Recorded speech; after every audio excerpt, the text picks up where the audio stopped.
Hey guys, tonight we set sail on one of the greatest adventures ever told, the complete story of the Odyssey. So before you get comfortable, take a moment, like the video and subscribe, but only if you genuinely enjoy what I do here. And let me know in the comments where you're tuning in from and what time it is for you. It's always fascinating to see who's joining us from around the world. Now dim the lights, maybe turn on a fan for that soft background hum, and let's ease into tonight's journey together. Our story begins not in Ithaca, but on the smoking ruins of Troy. After 10 long years of war, the greatest conflict in Greek mythology has finally come to an end. The mighty city that once seemed impossible to conquer has fallen, not through overwhelming strength, but through one man's extraordinary cunning.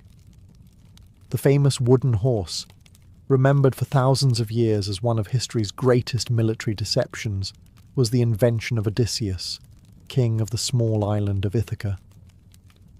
While other heroes earned glory through unmatched strength or fearless charges into battle, Odysseus built his reputation differently. He was a master of strategy, persuasion, and quick thinking. In a world where warriors often solved problems by hitting them with spears, Odysseus had the rather unusual habit of using his brain first. It occasionally kept everyone alive. With Troy destroyed, the Greek kings prepare to sail home.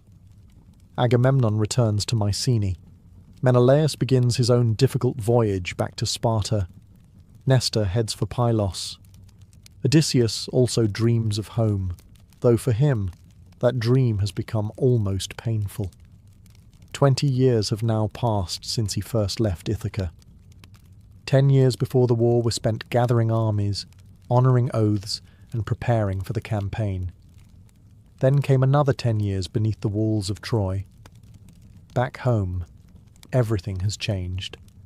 His son, Telemachus, was only an infant when Odysseus departed.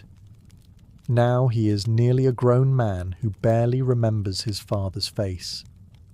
His wife, Penelope, has ruled the household alone for 2 decades, refusing to believe that her husband is gone forever, despite increasing pressure to remarry. Odysseus has only one wish left, to see them again. He gathers 12 sturdy ships and hundreds of weary veterans. These are men who have survived sieges, duels, famine, disease, storms, and enough arguments between Greek kings to last several lifetimes. They believe the hardest part is finally over. They could not be more mistaken. Before long, the fleet reaches the land of the Cicones, allies of the defeated Trojans. The Greeks attack the coastal city of Ismarus, capturing supplies, treasure, and livestock. At first, everything goes according to plan. Odysseus urges his men to leave immediately while they still have the advantage. Unfortunately, discipline proves far less durable than bronze armour. Instead of boarding the ships, many soldiers remain behind to feast. Wine flows freely.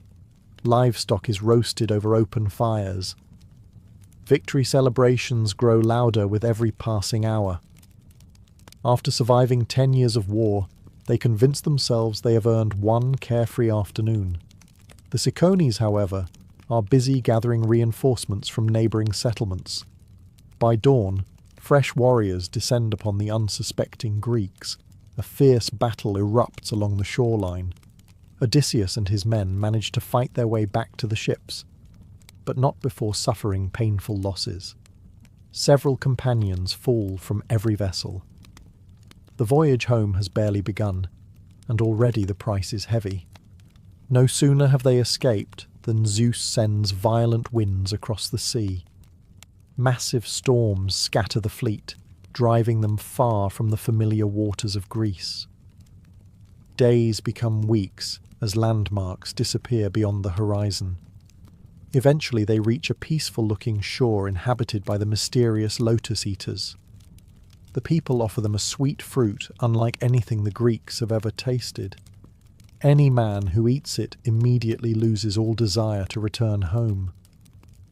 Memories of family, duty, and Ithaca simply fade away, replaced by perfect contentment. Some of Odysseus's sailors gladly accept the gift. Odysseus refuses. Realizing the danger, he drags his enchanted companions back to the ships by force, orders them tied beneath the rowing benches, and commands the fleet to sail away without delay. It is a harsh decision, but a necessary one. Sometimes the greatest threat is not a monster waiting in a cave, but the quiet temptation to abandon the journey altogether. As the ships disappear once more into the endless sea, neither Odysseus nor his crew can imagine that far greater dangers lie ahead. Their next destination will introduce them to a creature whose name will become legendary, a giant with one eye, enormous strength, and a father who happens to rule the oceans themselves. The encounter with the Lotus Eaters leaves Odysseus with an important lesson. Some dangers wear armour, while others simply smile and offer lunch. Unfortunately, the next island combines the worst qualities of both. As the fleet sails onward, a rugged coastline rises from the sea. Towering cliffs overlook rich green pastures where enormous flocks of sheep graze without shepherds in sight. Nearby lies another island, uninhabited but filled with wild goats, providing the Greeks with an easy feast after weeks at sea. Across the narrow channel lives a strange race known as the Cyclopes. These giants do not build cities. They have no kings, no laws, and no assemblies. Each Cyclops rules only his own household, caring little for neighbours or customs. To a Greek, this is almost more shocking than their single enormous eye. Civilization, after all, is measured by shared laws. The Cyclops simply do whatever they please. Curiosity gets the better of Odysseus. Rather than sail away, he selects 12 of his bravest companions and crosses to the mainland. He brings with him an especially strong wine, a gift once given by the priest Maron after the fall of Ismarus. Thick, sweet, and remarkably potent, it can be mixed with 20 parts water. Drinking it undiluted is generally considered an adventurous decision. The men soon discover a vast cave overflowing with cheese, milk, and wicker baskets filled with food. Massive pens hold hundreds of sheep and goats. Several of Odysseus's companions immediately suggest taking what they can and leaving before the owner returns. It is excellent advice. Odysseus ignores it. He wants to meet the cave's master, hoping to receive the sacred Greek custom of xenia, hospitality toward strangers. In the Greek world, travellers could expect food, shelter, and gifts before even stating their names. Zeus himself was believed to protect guests. The owner of the cave has never received that particular memo. As sunset falls, the ground begins to tremble beneath heavy footsteps. The Cyclops Polyphemus enters, driving his flock before him. He rolls an enormous boulder across the cave entrance, sealing it completely. The stone is so immense that 20 ordinary men could never hope to move it. Only then does the giant notice the unexpected visitors. He asks who they are. Odysseus politely explains that they are Greek sailors returning from Troy, and respectfully asks for hospitality under the protection of Zeus. Polyphemus laughs. To him, Zeus means nothing. The gods of civilized men hold no authority in his lonely cave. Without another word, he seizes 2 Greeks as easily as a child picking up dolls. Before the horrified survivors can react, he smashes them against the rocks and devours them raw. Bones crack. Blood stains the cave floor. Then, after finishing his gruesome meal, the giant stretches out among his sheep and calmly falls asleep. Panic grips the remaining men. Odysseus briefly considers driving his sword into the sleeping monster's heart. The opportunity is there. One swift strike would end the nightmare. But another problem quickly becomes obvious. If Polyphemus dies, No one inside the cave is strong enough to move the gigantic stone blocking the entrance. Killing the Cyclops now would simply turn the cave into a tomb. For perhaps the first time on this voyage, Odysseus realizes that surviving will require something even sharper than his sword. It will require the very quality that made him famous at Troy, his mind. As dawn breaks over the island, Polyphemus rises as though nothing unusual has happened. To him, yesterday's dinner was perfectly ordinary. He casually grabs 2 more of Odysseus's companions, kills them, and eats them before leading his sheep out to pasture. Once again, he seals the cave with the massive boulder, leaving the remaining Greeks trapped inside. The situation appears hopeless. Odysseus cannot overpower the giant. He cannot move the stone. Waiting patiently only guarantees that everyone will eventually become breakfast, lunch, or dinner. If there is to be any escape, it must come through deception. Fortunately, deception happens to be Odysseus's favourite profession. He notices a gigantic olive tree trunk lying inside the cave.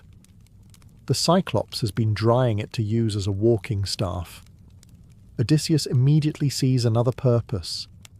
He and his companions cut a section from the trunk, sharpen one end into a point, and harden it in the fire before hiding it beneath piles of animal dung. It is an unpleasant hiding place, but one no Cyclops is likely to inspect too closely. That evening, Polyphemus returns. The giant repeats his dreadful routine, devouring 2 more unfortunate Greeks before settling down among his flock. Only then does Odysseus step forward, carrying the powerful wine he received from Maron. He offers it as a gift. Polyphemus has never tasted anything like it. The rich wine delights him, and he eagerly drinks cup after cup without adding water. For an ordinary Greek, this would already be reckless. For a creature the size of a small house, it is simply more alcohol. Soon the giant's speech begins to slur. Delighted with his guest's generosity, Polyphemus asks for the stranger's name so he can reward him. Odysseus smiles. "My name is Nobody." The answer seems ridiculous, but the drunken Cyclops accepts it without question. As a reward, he promises that nobody will be the very last person he eats. It is not exactly the gift Odysseus hoped for, but under the circumstances, surviving until dessert counts as progress. Moments later, Polyphemus collapses into a deep, drunken sleep. Odysseus gives the signal. Together, the surviving Greeks lift the sharpened olive stake, heat its tip until it glows red, and drive it with all their strength into the giant's single eye. The cave erupts with a scream so loud it echoes across the mountains. Blinded and roaring in agony, Polyphemus tears the stake from his eye while blood and smoke pour down his face. Other Cyclopes rush outside the cave and call out in concern. "What is wrong? Who is hurting you?" Still writhing in pain, Polyphemus bellows the only answer he can think of. "Nobody is killing me!" The other Cyclopes pause. If nobody is attacking him, then perhaps this is simply some illness sent by the gods. Shrugging, they return to their own caves, leaving Polyphemus completely alone. Odysseus' clever trick has worked perfectly. At first light, the blinded giant rolls away the entrance stone and feels the backs of every sheep as they leave for pasture, determined to catch the escaping Greeks. But Odysseus has anticipated even this. Each man clings beneath the thick wool of a ram, hidden from the Cyclops' searching hands. One by one, they pass safely into the sunlight. At last, Odysseus himself emerges beneath the largest ram of the flock. The Greeks race to their ship, cut the mooring lines, and row desperately away from shore. They have survived. They should simply keep rowing. Instead, once the ship is safely beyond the rocks, Odysseus cannot resist one final act of pride. He shouts back, mocking the blinded giant and boasting of his victory. When Polyphemus demands to know who defeated him, Odysseus proudly reveals his true name. "I am Odysseus, son of Laertes, king of Ithaca." In that single moment, triumph becomes disaster. Polyphemus lifts his hands toward the sea and calls upon his father Poseidon, god of the oceans. He begs that Odysseus never reach home. Or, if fate insists that he does, let him arrive alone, after years of suffering, having lost every companion, only to find trouble waiting in his own house. Poseidon hears the prayer, and the sea begins to change. Leaving the island of the Cyclops behind, Odysseus carries more than battered ships and exhausted sailors. He now carries the anger of Poseidon himself, a burden no mortal would willingly choose. The sea seems quieter for a time, but beneath its calm surface the god's resentment waits patiently. Divine revenge, unlike fresh bread, keeps remarkably well. After several days, the fleet reaches the floating island of Aeolia, home of Aeolus, master of the winds. Unlike the savage Cyclops, Aeolus welcomes strangers according to the sacred customs of hospitality. He feasts Odysseus and eagerly listens to the incredible tale of Troy, the wooden horse, and the terrifying encounter with Polyphemus. For an entire month, the king and the wandering hero exchange stories. When it is finally time to leave, Aeolus offers Odysseus an extraordinary gift. He gathers every troublesome wind into a great leather bag made from the hide of an ox. North, south, east, and west are all trapped inside, tightly sealed with a shining silver cord. Only the gentle west wind remains free to guide the Greeks safely home. It is perhaps the greatest navigation system ever invented. Aeolus gives Odysseus one simple instruction: do not open the bag. Odysseus carefully stores it aboard his flagship and personally guards it throughout the voyage. For 9 straight days and nights he barely sleeps, steering the fleet toward Ithaca. Then, at last, the impossible happens. The coastline of home appears on the horizon. The mountains of Ithaca rise from the sea. Smoke curls from distant villages. Odysseus is so close that he can almost imagine embracing Penelope and meeting the son who has grown into a man. After 9 sleepless days, exhaustion finally defeats him. He closes his eyes. That is all the opportunity his crew needs. The sailors have spent days whispering among themselves. They cannot understand why Odysseus protects the mysterious leather bag so carefully.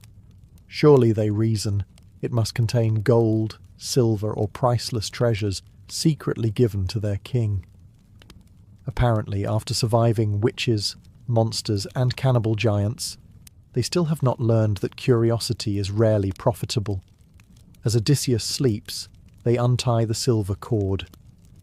Instantly, every imprisoned wind explodes into the open sea. The ships are hurled in every direction. Towering waves swallow the fleet as a furious hurricane drives them away from Ithaca. By the time Odysseus awakens, his homeland has completely vanished behind the storm. The men have quite literally blown away their chance to go home. With no other choice, they return to Aeolia. Odysseus hopes Aeolus will simply gather the winds again. Instead, the ruler of the winds looks upon the broken fleet with horror. He assumes only one explanation is possible. No ordinary man could suffer such astonishing misfortune unless the gods themselves hated him. Believing Odysseus has become cursed beyond help, Aeolus refuses another gift and orders the Greeks to leave his island forever. Once again, they sail into the unknown. Soon they reach the land of the Laestrygonians, a race of enormous giants far more dangerous than even the Cyclopes because they live together instead of alone. The harbour appears calm and sheltered, surrounded by towering cliffs. Every Greek captain eagerly rows inside, believing they have found a safe place to anchor.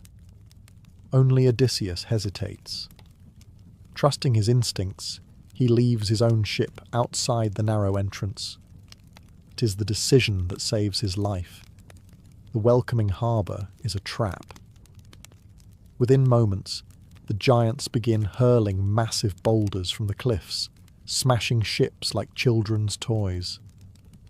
Others seize sailors with their bare hands, carrying the screaming men away to be eaten.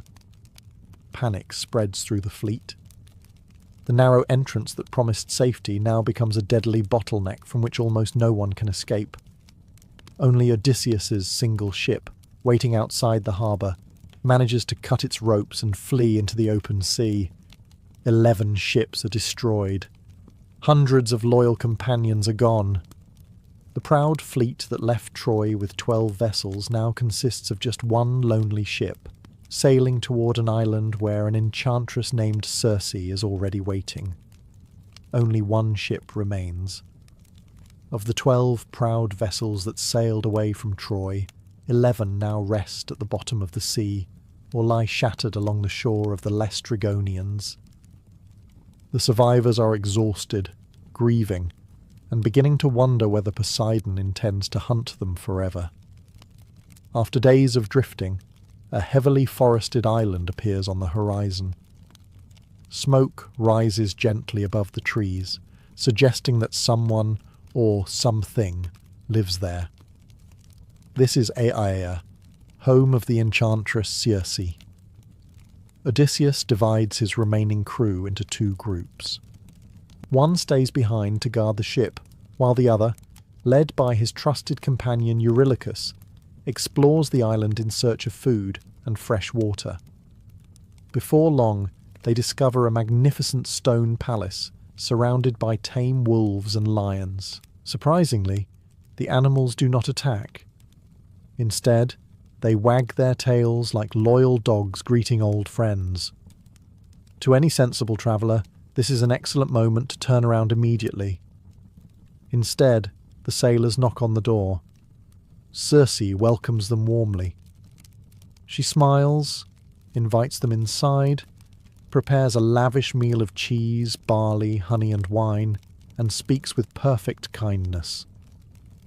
The weary Greeks gladly accept her hospitality, believing that perhaps, at long last, fortune has begun to favour them. Only Eurylochus hesitates. Something feels wrong.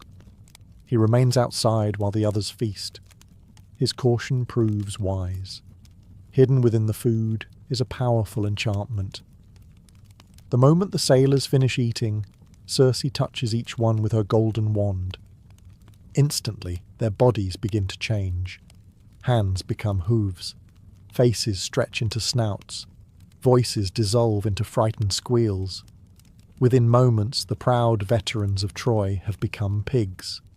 Their minds remain human, fully aware of the nightmare, but their bodies obey only their new animal forms. Circe calmly herds them into a sty and tosses them acorns for dinner. Eurylochus runs back to the beach in terror. He tells Odysseus everything. For perhaps the first time since leaving Troy, even Odysseus pauses. Fighting a giant is one thing. Fighting a woman who can turn soldiers into livestock is another entirely. Nevertheless, he refuses to abandon his companions. Alone, he climbs towards Circe's palace. Along the forest path, another immortal suddenly appears. Hermes, the swift messenger of the gods, has come to help.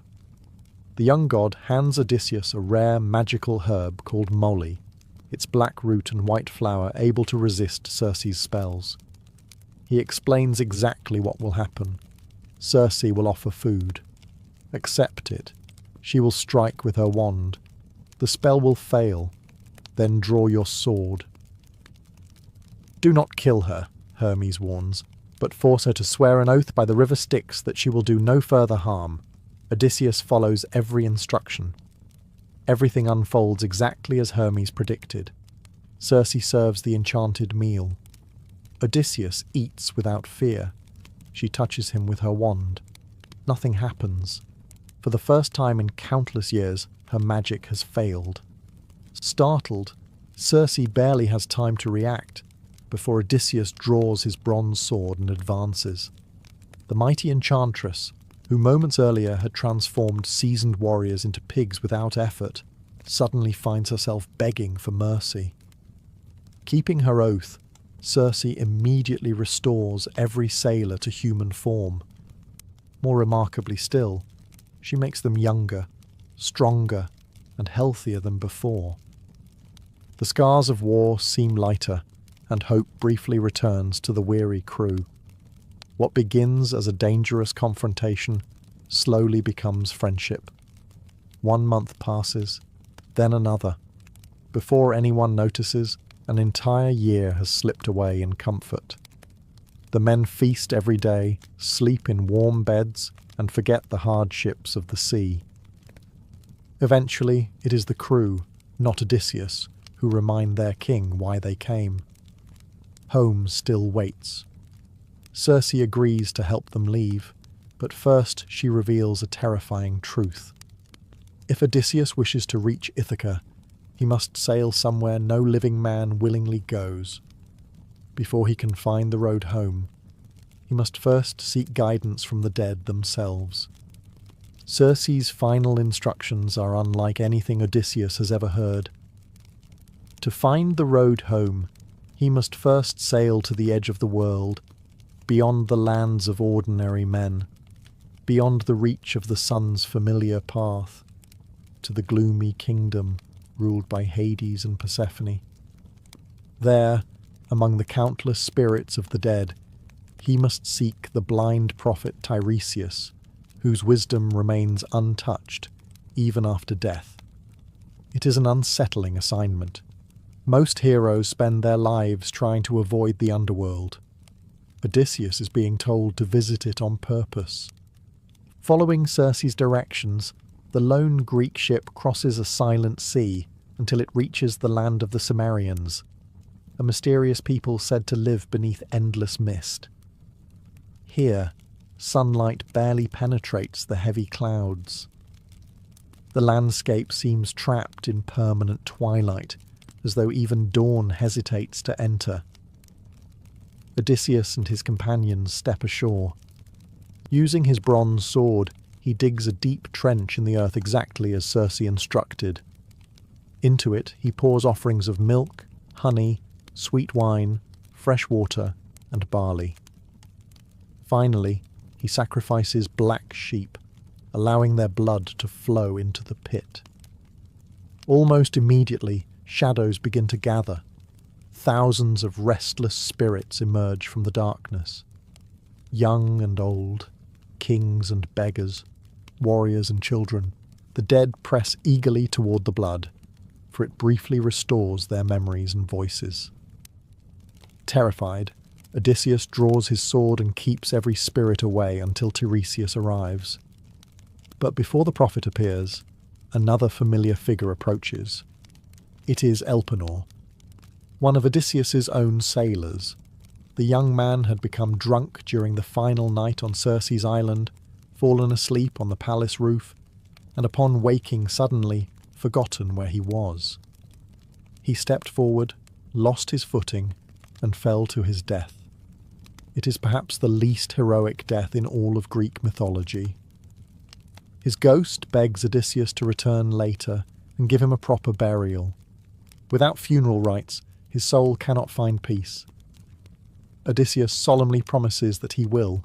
Before leaving Circe's island for the second time, the enchantress offers Odysseus one final series of warnings.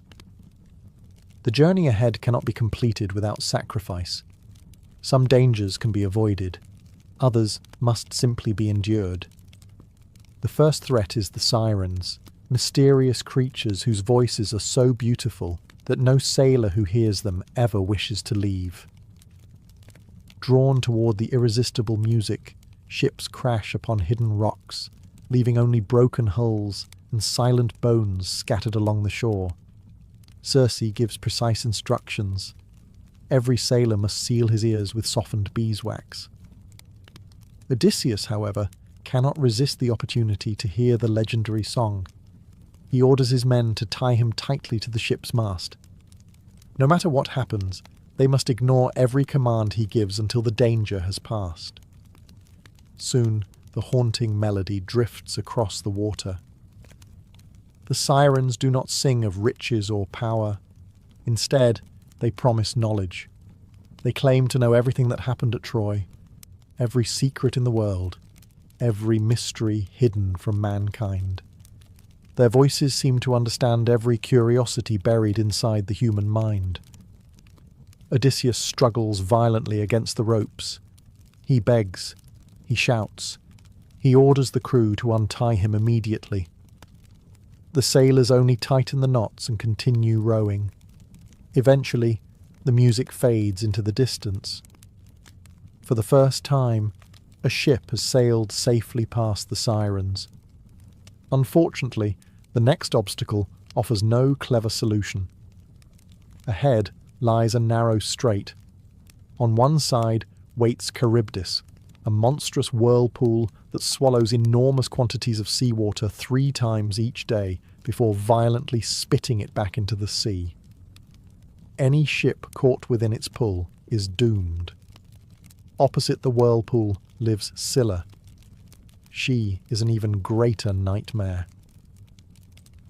Hidden inside a cave high above the cliffs, Scylla possesses 12 legs, 6 impossibly long necks, and 6 terrible heads lined with rows of razor-sharp teeth. Whenever a ship passes beneath her cave, each head snatches a sailor before anyone can react. Circe's advice is grim. Sail close to Scylla, lose 6 men. Better 6 than everyone. No captain ever wishes to choose which of his companions will die. Odysseus tries to keep the truth from his crew, hoping to spare them panic. As the ship enters the narrow passage, towering cliffs close around them. Everyone watches the terrifying whirlpool below, where the sea churns into a roaring black funnel. No one looks up. That is exactly what Scylla is waiting for. Without warning, 6 enormous heads strike from the darkness. 6 sailors are lifted screaming into the air. Odysseus reaches for his spear, but the attack is over before he can react. He later admits it is the most helpless moment of his entire voyage. There was simply nothing he could do. The survivors row onward in stunned silence. Soon another island appears, peaceful and green beneath the warm Mediterranean sun. Grazing across its meadows are magnificent cattle belonging to Helios, the sun god. Odysseus immediately remembers Tiresias's warning. No one must touch them. The crew reluctantly agrees. Then disaster intervenes. For an entire month, fierce storms trap the ship on the island. Supplies disappear. Hunger grows unbearable. While Odysseus climbs a hillside to pray for help, exhaustion overtakes him and he falls asleep. His men see their chance. Led by Eurylochus, they slaughter the sacred cattle. They convince themselves that angry gods are preferable to starving stomachs. After all, they reason, a hungry man cannot enjoy tomorrow's punishment. It is understandable logic. It is also catastrophically wrong. When Odysseus awakens and sees the feast already cooking over the fire, he knows instantly that the prophecy has begun. The crew has not merely broken a rule. They have sealed their fate. And somewhere above the clouds, Helios is already demanding justice from Zeus. The moment Odysseus and his men leave the island of Helios, Zeus acts. Dark clouds gather over the sea with terrifying speed. Thunder rolls across the sky as if Olympus itself has declared war on a single ship. Then comes the lightning. A blazing bolt crashes into the mast. The vessel explodes into splintered wood. Sails burst into flames. oars snap like twigs. Within moments, the last surviving ship from Troy is nothing more than drifting wreckage. Every one of Odysseus's remaining companions is thrown into the sea. The prophecy of Tiresias is fulfilled. One after another, the sailors disappear beneath the waves. Odysseus alone survives. Clinging desperately to a broken mast, he is carried helplessly across the open sea. For 9 endless days he drifts wherever the currents choose to take him. Once again, he passes the deadly whirlpool of Charybdis, narrowly escaping being swallowed into its depths before the sea spits him back into open water. At last, the exhausted king washes ashore on the hidden island of Ogygia. It is a place unlike any he has ever seen. Flowers bloom throughout every season. Crystal springs flow through green forests, birds sing constantly, and no sign of age or hardship exists anywhere. Here lives the immortal nymph Calypso. She rescues the nearly lifeless Odysseus, nurses his wounds, and offers him everything a weary traveller could desire. Warm food, soft clothing, peaceful days, and freedom from every danger that has haunted him since Troy. Then she offers something even greater, immortality. If Odysseus remains with her as her husband, he will never grow old, never become weak, and never die. For many men, the decision would take perhaps 3 seconds. Odysseus refuses, not immediately. 7 long years pass on Ogygia.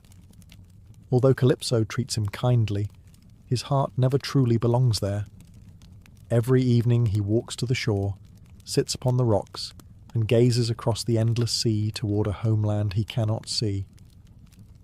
He longs not for eternal life, but for Penelope, Telemachus, and the small rocky island where he was born. Far above, Athena has grown increasingly frustrated. Her favourite hero has suffered enough. She appears before Zeus and argues that Odysseus has paid more than enough for his mistakes. The king of the gods finally agrees. Hermes is sent to Ogygia with a direct command. Calypso must let Odysseus go. The nymph obeys, though not happily. She helps him build a sturdy raft, provides food, fresh water, clothing, and favourable supplies for the journey ahead. After wishing him well, she watches him disappear over the horizon. For 17 peaceful days, Odysseus sails alone. Then Poseidon returns from visiting distant lands. The sea god immediately spots the tiny raft. His anger has not faded in the slightest. With a single gesture, he unleashes another devastating storm. Towering waves smash the raft to pieces. Odysseus is hurled back into the sea, fighting simply to breathe. Only through the help of the sea goddess Ino, who gives him a magical veil to keep him afloat, and Athena, who calms the winds at the final moment, does he survive. Half dead, he reaches the island of Scheria, home of the Phaeacians. There he is discovered by Princess Nausicaa, who treats the mysterious stranger with kindness and leads him to her parents' palace. King Alcinous welcomes Odysseus according to the sacred laws of hospitality. During a great feast, the wandering king finally reveals his identity and recounts every adventure from Troy to the Cyclops, from Circe to the underworld, from the sirens to Calypso. The Phaeacians listen in astonishment. Then, honouring both guest and hero, they do what no storm, monster, or god has allowed for 20 long years. They carry Odysseus home. While he sleeps peacefully aboard their swift black ship, the coastline of Ithaca finally rises from the morning mist. When the Phaeacian ship quietly reaches the shores of Ithaca, the sailors gently carry the sleeping Odysseus onto the beach. Beside him, they leave magnificent gifts of gold, bronze, fine clothing, and precious treasures before silently sailing away. After 20 years, The king is finally home. He simply doesn't recognize it. Athena has wrapped the island in a magical mist to protect him from enemies. As Odysseus awakens, he looks around in confusion. The coastline seems unfamiliar. For one heartbreaking moment, he believes the Phaeacians have betrayed him and abandoned him on yet another strange shore. Then a young shepherd approaches. At least, that is what he appears to be. The shepherd is actually Athena in disguise. The goddess smiles as Odysseus immediately invents an elaborate false story about who he is and why he has arrived. Even after 20 years of hardship, he cannot resist testing strangers with clever lies. Athena laughs and reveals her true identity. "Only you," she tells him, "would lie to a goddess while standing in your own homeland." The mist disappears. The mountains, olive groves, and rocky hills of Ithaca emerge before his eyes. At last, he kneels and kisses the soil of his homeland. But there is no time for celebration. Athena explains that his palace has become occupied by more than 100 arrogant noblemen known as the suitors. Believing Odysseus long dead, they feast every day at his expense, slaughter his livestock, drink his wine, and compete to marry Penelope so one of them can seize the throne. Penelope refuses them all. Each day she promises to choose a husband once she finishes weaving a funeral shroud for Odysseus's elderly father, Laertes. Each night she secretly unravels everything she has woven. For 3 years she successfully deceives them. Eventually, however, one of her servants reveals the trick. Meanwhile, Odysseus's son, Telemachus, has grown into a thoughtful young man. Encouraged by Athena, he recently travelled to visit King Nestor and King Menelaus, hoping to learn whether his father might still be alive. Now, he too is sailing home. Athena knows father and son must reunite before confronting the suitors. First, however, Odysseus must disappear. With a touch of her staff, Athena transforms him into an old beggar. His skin wrinkles, his shoulders stoop, his hair becomes grey, and his fine clothing changes into dirty rags. Even those who once knew him best would never recognize the mighty king. His first destination is not the palace. It is the humble farm of Eumaeus, his loyal swineherd. Unlike many servants, Eumaeus has remained completely faithful throughout Odysseus's long absence. He welcomes the disguised stranger with warmth, offering simple food, shelter, and conversation, despite believing him to be nothing more than a wandering beggar. Hospitality, even toward the poorest traveller, remains one of the highest Greek virtues. That very evening, Telemachus returns safely to Ithaca and arrives at Eumaeus's farm. Father and son stand only a few steps apart. Neither realizes who the other truly is. When Eumaeus briefly leaves the hut, Athena appears once again. She restores Odysseus to his true appearance, making him younger, taller, and unmistakably kingly.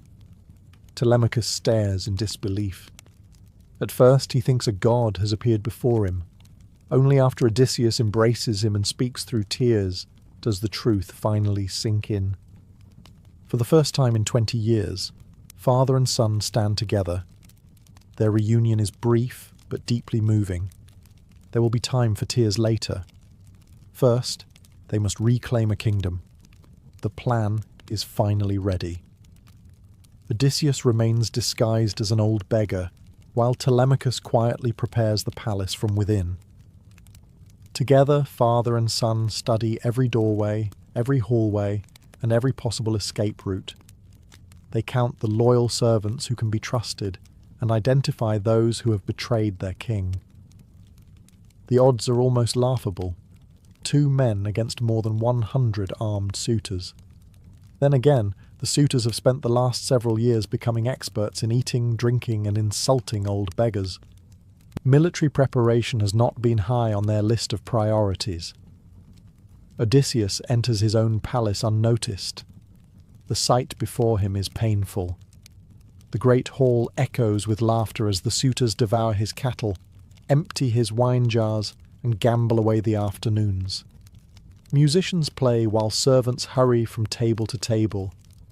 It resembles a royal feast, except the king has been replaced by freeloaders with remarkably healthy appetites. Several suitors mock the ragged stranger. One throws a stool at him. Another laughs at his worn clothing. Only a few servants show kindness, among them the faithful nurse Eurycleia. While washing the beggar's feet, she notices an old scar on his leg, received decades earlier during a boar hunt as a young prince. She immediately recognizes him. Odysseus gently places a hand over her mouth and begs her to remain silent. The time has not yet come. Meanwhile, Penelope enters the great hall. After 20 years of waiting, she announces that she will finally choose a husband, but only after one final contest. She orders Odysseus' great bow to be brought from storage. It is an enormous weapon that only its owner ever possessed the strength to string. The challenge is simple. Whoever can string the bow and fire an arrow cleanly through 12 aligned axe heads will win her hand. One by one, the suitors step forward. They pull, they strain, they sweat. Some even warm the bow over the fire or rub it with oil, hoping to soften the wood. Nothing works. The bow refuses to bend. The proud warriors who have boasted for years cannot even string the weapon belonging to the man whose throne they are trying to steal. Then the old beggar quietly asks for a turn. The hall erupts in laughter. Some shout that he will break the priceless bow. Others insist he should be thrown outside immediately. Penelope, however, agrees. Telemachus orders the bow placed into the stranger's hands. The room falls strangely quiet. Odysseus examines the weapon lovingly, almost as if greeting an old friend after many years apart. Then, with effortless ease, he strings it in a single smooth motion. The bowstring sings like the clear note of a lyre. A silence settles over the palace. Every smile disappears. Odysseus picks up an arrow. He draws the string to its full length. The arrow flashes through the air, passing perfectly through all 12 axe heads without touching a single one. At that very instant, Athena lifts the last traces of uncertainty from the room. The beggar stands taller. His eyes burn with determination. The king has returned. Without hesitation, Odysseus knocks a second arrow. Its target is Antinous, the most arrogant of the suitors, who is lifting a golden cup to his lips. The arrow strikes him cleanly through the throat. The cup falls from his hand. Wine spills across the floor as the first of the usurpers collapses. Panic sweeps through the hall. The suitors scramble for weapons, only to discover that Telemachus has already removed nearly all of them. The trap they believed they had set for an old beggar has quietly become one set for themselves. The battle for Ithaca has begun. The great hall erupts into chaos. The suitors, moments earlier laughing over their feast, now scramble in blind panic. Antinous lies dead on the floor, and for a heartbeat no one understands what has happened. Some believe the arrow was an accident. Then Odysseus speaks. His voice fills the palace with the authority of a king who has finally come home. "You dogs," he declares. "You believed I would never return from Troy. You consumed my wealth, harassed my wife, and dishonoured my house. Now your reckoning has come." There is no longer any doubt. The beggar is gone. The king of Ithaca stands before them. One of the suitors, Eurymachus, desperately tries to negotiate. He blames everything on the dead Antinous and promises that they will repay every stolen animal, every cup of wine, and every piece of treasure. Gold, silver, cattle, whatever Odysseus demands. It is far too late. Some crimes cannot be balanced with payment. Odysseus releases another arrow. Eurymachus falls. the battle begins in earnest. Telemachus, the loyal swineherd Eumaeus, and the faithful cowherd Philoetius fight beside their king. Athena watches over them, appearing at times in the form of mentor to strengthen their courage. Although badly outnumbered, the defenders possess two advantages the suitors no longer have: discipline and purpose. The palace becomes a battlefield. Spears crash against shields. Arrows whistle through the smoky hall. One by one, the suitors fall until none remain alive. Only the court singer and the palace herald are spared, for they had served unwillingly and committed no crimes against the household. Justice, in the eyes of ancient Greece, has been carried out. When the fighting finally ends, silence settles over the palace for the first time in many years, yet one final reunion remains. Penelope has heard the news, but she refuses to celebrate immediately. 20 years have passed. Stories spread easily. Tricks are common. She needs proof that this truly is her husband. She orders a servant to move their marriage bed into another room. Odysseus immediately objects. The bed cannot be moved.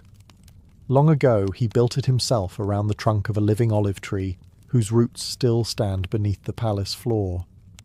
The room was constructed around that tree, making the bed impossible to remove without cutting down the trunk itself. Only Odysseus could know that secret. At last, Penelope's doubts vanish. She embraces him, and after 2 decades of separation, husband and wife are finally reunited. The following day, Odysseus travels to the countryside to embrace his aging father, Laertes, who had long believed his son dead. Though grief has made the old king frail, joy briefly restores his strength. Soon afterward, the families of the slain suitors gather, demanding revenge. A new civil war threatens to begin. Before more blood can be spilled, Athena intervenes. At Zeus's command, she orders both sides to lay down their weapons and swear lasting peace. Reluctantly, they obey. And so ends the Odyssey, not merely as the tale of a man returning home, but as a story about endurance, wisdom, loyalty, and hope. Odysseus defeats monsters, outwits gods, and crosses the very land of the dead, but his greatest victory is far simpler. After 20 years of wandering, he finally walks through his own front door. It is a reminder that the longest journeys are often measured not in miles sailed, but in the determination to keep going until home is found. The sea had finally released the man it had spent 10 long years trying to keep. Far behind him, the lush island of Ogygia faded into the morning mist, its forests glowing beneath the first light of dawn. Somewhere upon those distant cliffs stood Calypso, the immortal nymph who had loved Odysseus enough to imprison him with comfort instead of chains. The gods had ordered her to let him go, and for the first time in years, the king of Ithaca was once again sailing toward home. Or so everyone believed. Along the rocky northern coast of Ithaca, where fishermen measured wealth by the strength of their nets, rather than the size of their homes, a young man named Lycon watched the horizon with unusual fascination. He was barely 20 summers old, broad-shouldered from hauling nets since childhood, and possessed the dangerous quality common among young men who had never travelled farther than the next island. He believed stories, not merely listened to them, believed them. The old sailors gathered each evening beside driftwood fires, spoke endlessly of Odysseus.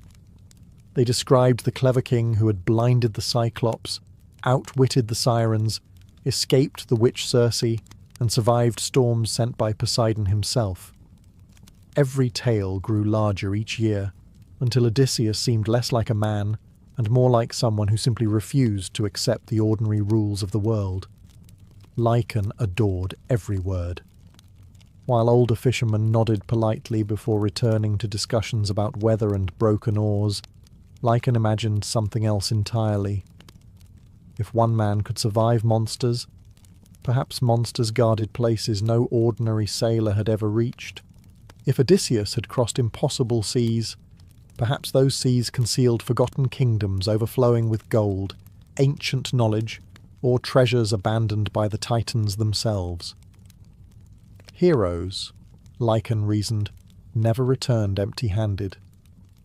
His father disagreed. "The sea already gives us enough," the old fisherman often said while repairing torn nets. "The moment you ask it for more than fish, it starts asking for payment." Lycan always smiled politely. He also ignored every word. When rumours spread that Odysseus had finally left Ogygia, nearly everyone celebrated. Wives thanked the gods. Elders prepared offerings. Children practiced the king's name as though welcoming a legend back into history. Only Lycan noticed something strange. The ship did not seem to be sailing directly toward Ithaca. Each morning, from the cliffs overlooking the sea, Lycan studied the tiny sail moving across the distant water. He borrowed an old bronze spy mirror from a merchant, using reflected sunlight to track the vessel's position. Day after day, the course drifted farther south than any experienced sailor would choose. It made no sense. Every fisherman knew the shortest route home. Odysseus certainly did. Unless he wasn't taking the shortest route.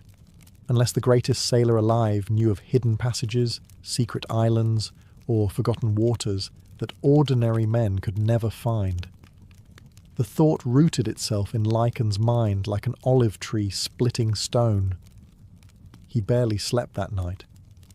Before dawn painted the eastern sky, he quietly loaded his small fishing boat with fresh water, dried figs, salted fish, spare sails, rope, and his father's oldest bronze knife. He left behind only a short note. Gone fishing. It was not entirely a lie. Pushing his boat silently away from the shore, Lycan kept his eyes fixed upon the tiny silhouette of Odysseus far ahead. The distance between them remained great enough to avoid notice, yet close enough that he could follow the same general heading. He grinned as the morning wind filled his sail. He believed he was chasing the greatest adventure ever told. He had no idea that Odysseus wasn't leading anyone toward glory. He was quietly steering around places so terrible that even the songs had forgotten their names. The first day at sea felt almost disappointingly ordinary. The wind behaved as expected. Gulls circled overhead, hoping for scraps. Flying fish skipped across the waves like polished silver stones. Far ahead, Odysseus's dark sail remained just visible against the morning sky, never drawing closer, never completely disappearing. Lycan congratulated himself on keeping the perfect distance, close enough to follow, far enough to remain invisible. By sunset, he was certain his plan was working. On the second day, the sea began behaving strangely. It started with the birds. Hundreds of gulls had followed the coastline that morning, their cries filling the air. Then, almost at once, every bird turned north together. There was no predator, no storm, no obvious reason. They simply wheeled around in perfect silence and vanished toward Ithaca. Lycan frowned. Birds rarely abandoned open water unless something frightened them. He laughed to himself. Perhaps they're simply wiser than I am. The joke sounded less amusing after another hour passed without seeing a single feather. Then the dolphins disappeared. They had been racing alongside his little fishing boat since dawn, leaping effortlessly through the swells. Suddenly, the entire pod halted. Not gradually. Instantly. The sleek animals floated at an invisible line across the sea, clicking nervously. Their leader rose halfway from the water and stared toward the southern horizon. Then, as if obeying an order only they could hear, the dolphins turned around and swam away at full speed. Not one crossed that unseen boundary. Lycan slowly dipped his hand into the water. Nothing felt different. The sea remained calm. Too calm. Even the waves seemed quieter here, rolling without their usual rhythm, as though the ocean itself had decided not to make unnecessary noise. Far ahead, Odysseus never hesitated. His raft continued south with steady confidence. "He knows something," Lycan whispered. The thought excited him more than it frightened him. By the third morning, even the stars had become unfamiliar. Lycan had learned navigation from his father before he could properly row a boat. Every fisherman knew the constellations. The Great Bear pointed north. Orion marched across winter skies. The Pleiades guided sailors through the seasons, yet during the night, several stars had seemed wrong, not missing, simply misplaced. One bright star that should have risen near the eastern horizon appeared much farther west. Another seemed oddly dim, almost hidden behind nothing at all. He blamed exhaustion. That explanation comforted him until sunrise. The sun itself rose precisely where it should. Only the stars had wandered. Near midday, something enormous drifted across his path. At first, Lycan mistook it for a rocky islet. As he approached, he realized it was an ancient slab of black volcanic stone, almost perfectly flat, floating impossibly upon the sea. Weathered pillars still stood upon it, broken by centuries of wind. Half-submerged statues stared sightlessly toward the horizon. Most unsettling of all were the carvings. Words covered the stone in a language older than any inscription Lycan had ever seen. He could not read them, but someone had recently scratched a simple symbol beside the ancient writing, a circle, crossed by a single line. The same mark appeared again on another floating stone farther away, and another beyond that. They formed a trail. Lycan looked toward Odysseus. The king had already altered course, not dramatically, just enough to avoid sailing anywhere near the floating monuments. For the first time since leaving Ithaca, Lycan wondered whether the greatest hero in Greece was not searching for adventure. Perhaps he was carefully avoiding it. Still, curiosity proved stronger than caution. When the outline of a green island appeared through the afternoon mist, well east of Odysseus's new course, Lycan smiled. If Odysseus refused to visit it, then it was almost certainly worth exploring. The island looked almost welcoming. That alone should have made Lycan suspicious. After 3 uneasy days crossing increasingly silent waters, the sight of green hills, olive groves, and white marble buildings felt like a blessing sent by the gods. Gentle smoke drifted above the trees. Wildflowers covered the shoreline. A narrow harbour, protected by 2 graceful cliffs, invited ships to anchor as naturally as an open hand invites a handshake. Far out at sea, Odysseus never altered course. The king's small sail remained pointed west, deliberately giving the island a wide berth. Lycan shook his head. "Your loss." He lowered his own sail and rowed toward the harbour. The water was astonishingly clear.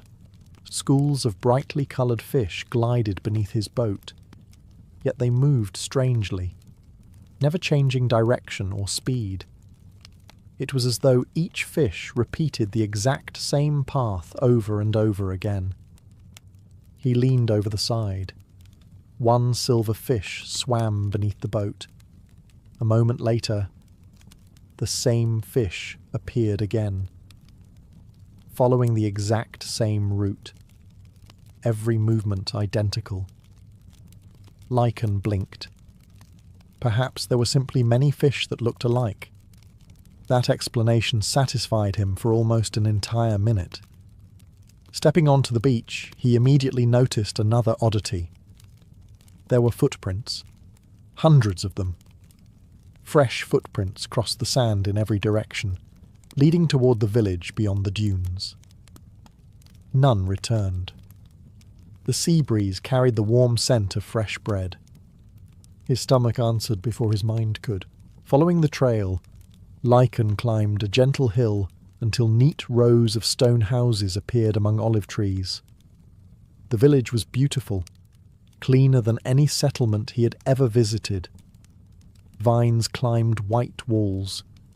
Bronze lanterns hung beside every doorway. Water flowed from carved fountains into crystal-clear pools. But there were no people. Not a single voice. Not even a barking dog. A loaf of bread rested upon a wooden table outside one house. Steam still rose from it. Inside another home, a pot of lentils simmered gently above a fire that should have burned out hours ago. A cup of wine stood half full beside an open window. Someone had clearly been here. Recently. "Hello?" Lycan called. Only silence answered. He wandered farther into the empty streets. Then something impossible happened. The temple bell rang. Once, its deep bronze note echoed across the village. Lycan spun toward the sound. Nobody stood near the rope. The bell swayed gently on its own. Then, almost exactly 1 minute later, it rang again. The same tone, the same movement, the same echo. He waited. Another minute, another identical bell. Not merely similar, perfectly identical. Even the birds resting upon the temple roof lifted into the air in exactly the same pattern, before settling back onto the same stones. A chill crawled across his neck. The village was repeating itself. Trying to calm his nerves, Lycan looked toward the sky. The sun had not moved. Hours had passed since he landed. Yet the shadows remained exactly where they had been. He tested his growing fear by placing his father's bronze knife upright in the dirt beside the road.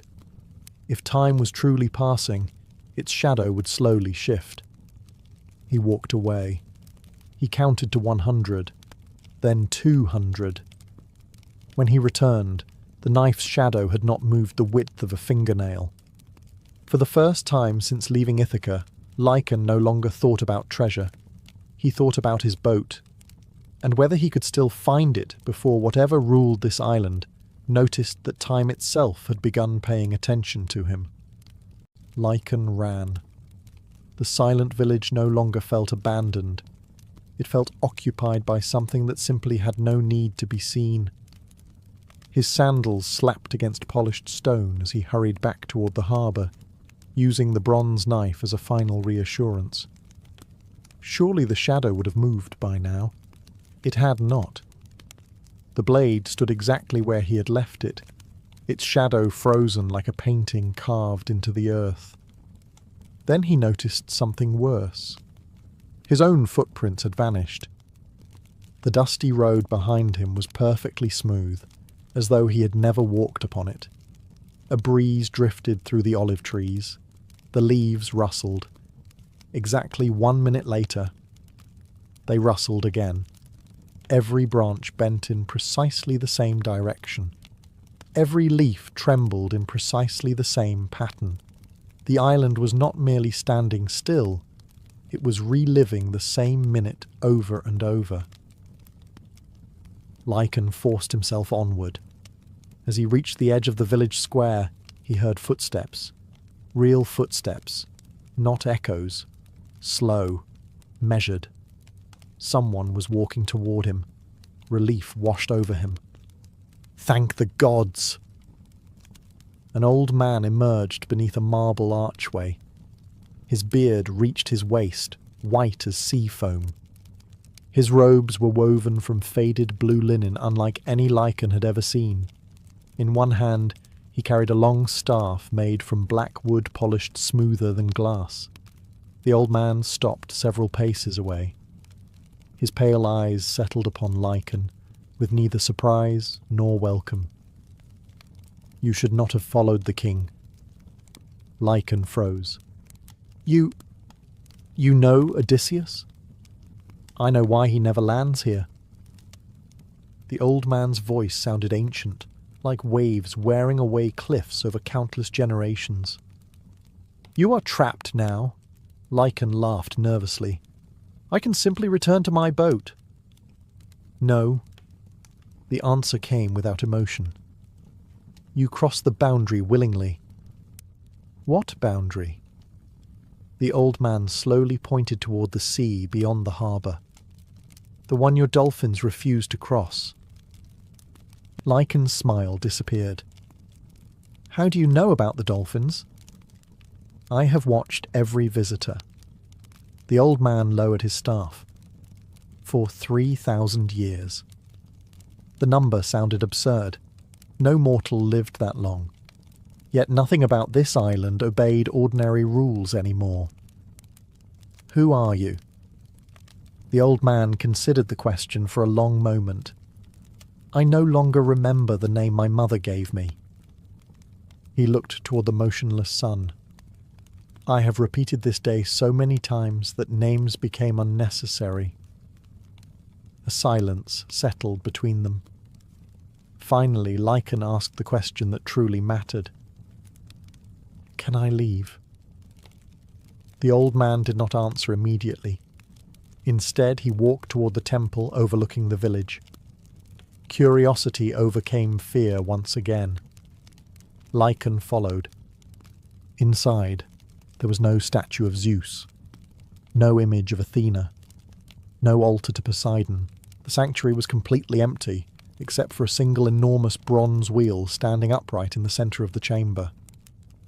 Hundreds of tiny symbols covered its surface. The wheel was turning, slowly, almost imperceptibly. Click, one notch, then silence.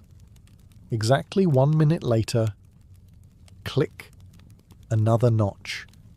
The old man stared at it with exhausted eyes. "When this wheel completes one full revolution," he whispered, "time will move again." Lycan stepped closer. "How long has it been turning?" The old man's expression remained perfectly calm. "Since before the Trojan War." Lycan did the impossible calculation in his mind. The wheel had barely moved. Then the old man spoke the words that chilled him more than anything else he had seen. "It was much faster." He looked directly into Lycan's eyes, until something beneath the island began holding it back. Lycan could not stop staring at the bronze wheel. Its surface gleamed faintly in the dim light filtering through the temple roof, and with every painfully slow click, tiny clouds of ancient dust drifted from its gears. It was a magnificent piece of craftsmanship, far beyond anything he had ever seen in the workshops of Ithaca. No smith alive could have forged something so enormous with such impossible precision. "Who built it?" he asked quietly. The old man did not answer immediately. Instead, he placed a weathered hand upon the wheel, almost affectionately. "The gods merely inherited this place." Lycan frowned. "What do you mean?" "I mean exactly what I said." The old man's tired eyes never left the turning mechanism. Long before Zeus cast down Cronus, before the Titans ruled the heavens, before men learned to shape bronze, others governed the sea. Lycan felt an uneasy chill. He had heard priests insist that Zeus had always been king, that Olympus had always watched over mankind. The old man gave a faint smile. "Priests tell comforting stories." The smile disappeared. "The sea remembers older ones." For several moments neither man spoke. Then a deep vibration rolled beneath their feet. Not an earthquake. Something slower, heavier.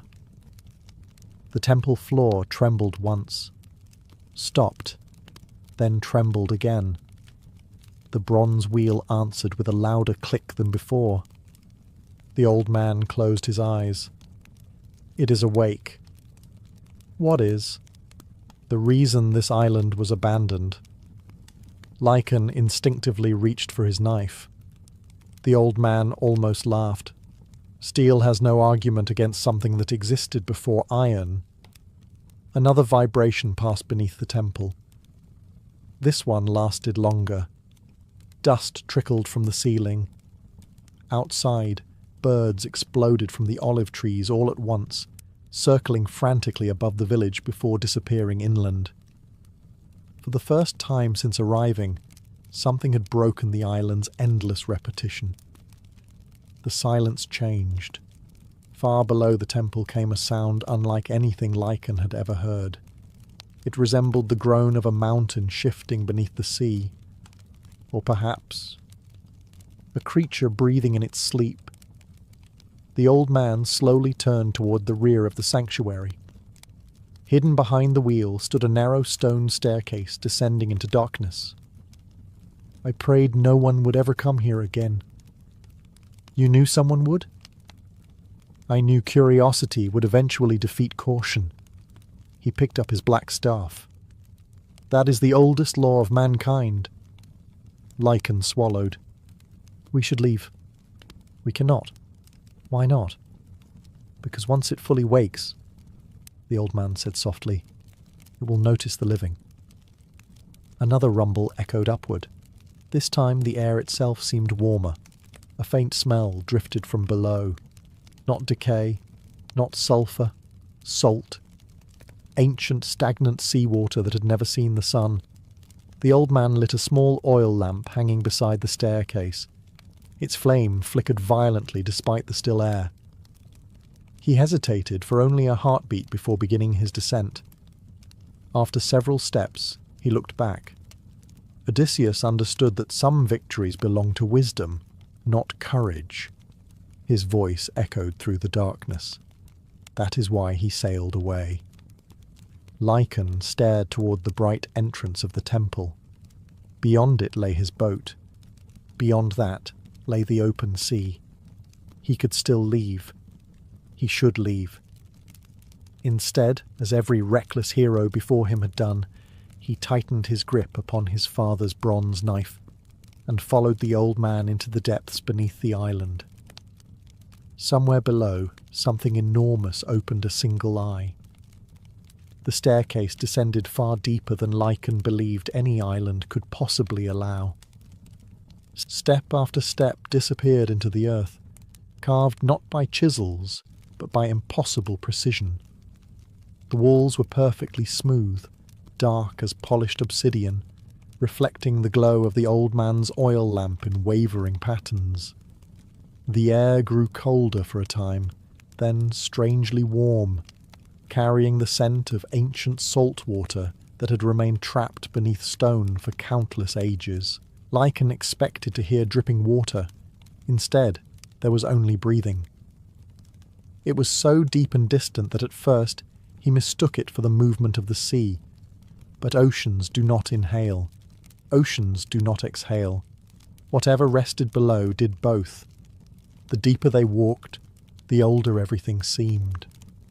The stone changed colour, becoming almost black, streaked with veins of pale silver that glowed faintly in the darkness. Strange symbols covered the walls, carved in circles instead of lines. They resembled no alphabet Lycan had ever seen. Looking at them for too long made his eyes ache, as though his mind refused to understand their shape. Scattered along the passage lay broken objects half buried beneath centuries of dust. A bronze helmet unlike any worn by Mycenaean warriors. Fragments of enormous anchors made from green stone. A shattered spear longer than the mast of Lycan's fishing boat. These were not relics left by ordinary sailors.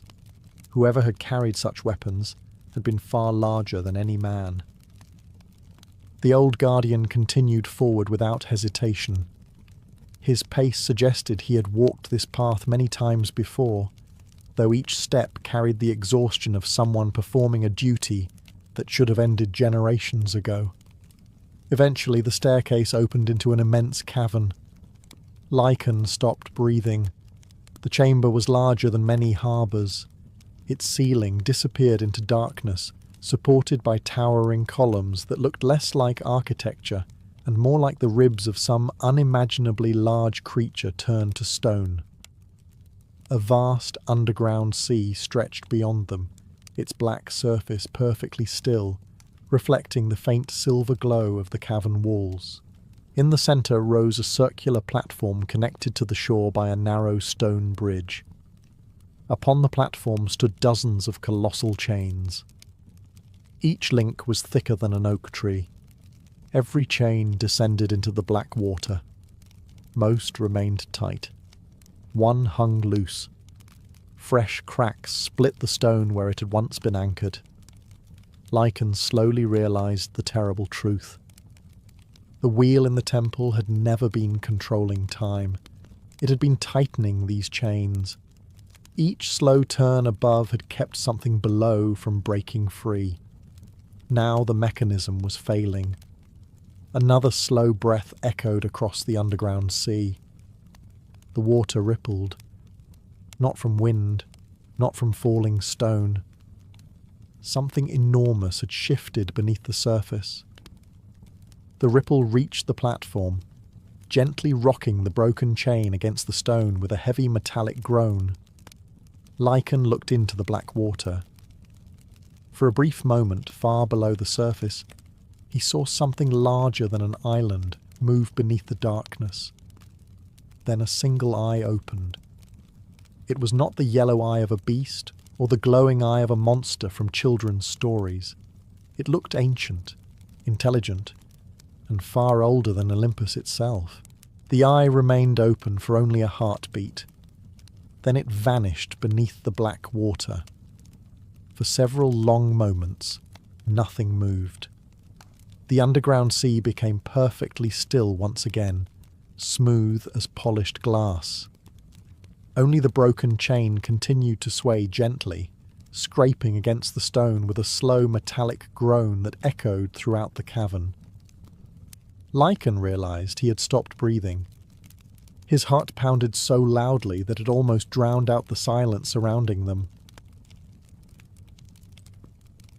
20 years is a very long time to wait for a man. Long enough for children to become adults. Long enough for olive trees to bear countless harvests. Long enough for neighbours to stop saying, "He will return soon," and begin whispering, "Perhaps he never will." For Penelope, Queen of Ithaca, those 20 years had passed one thread at a time.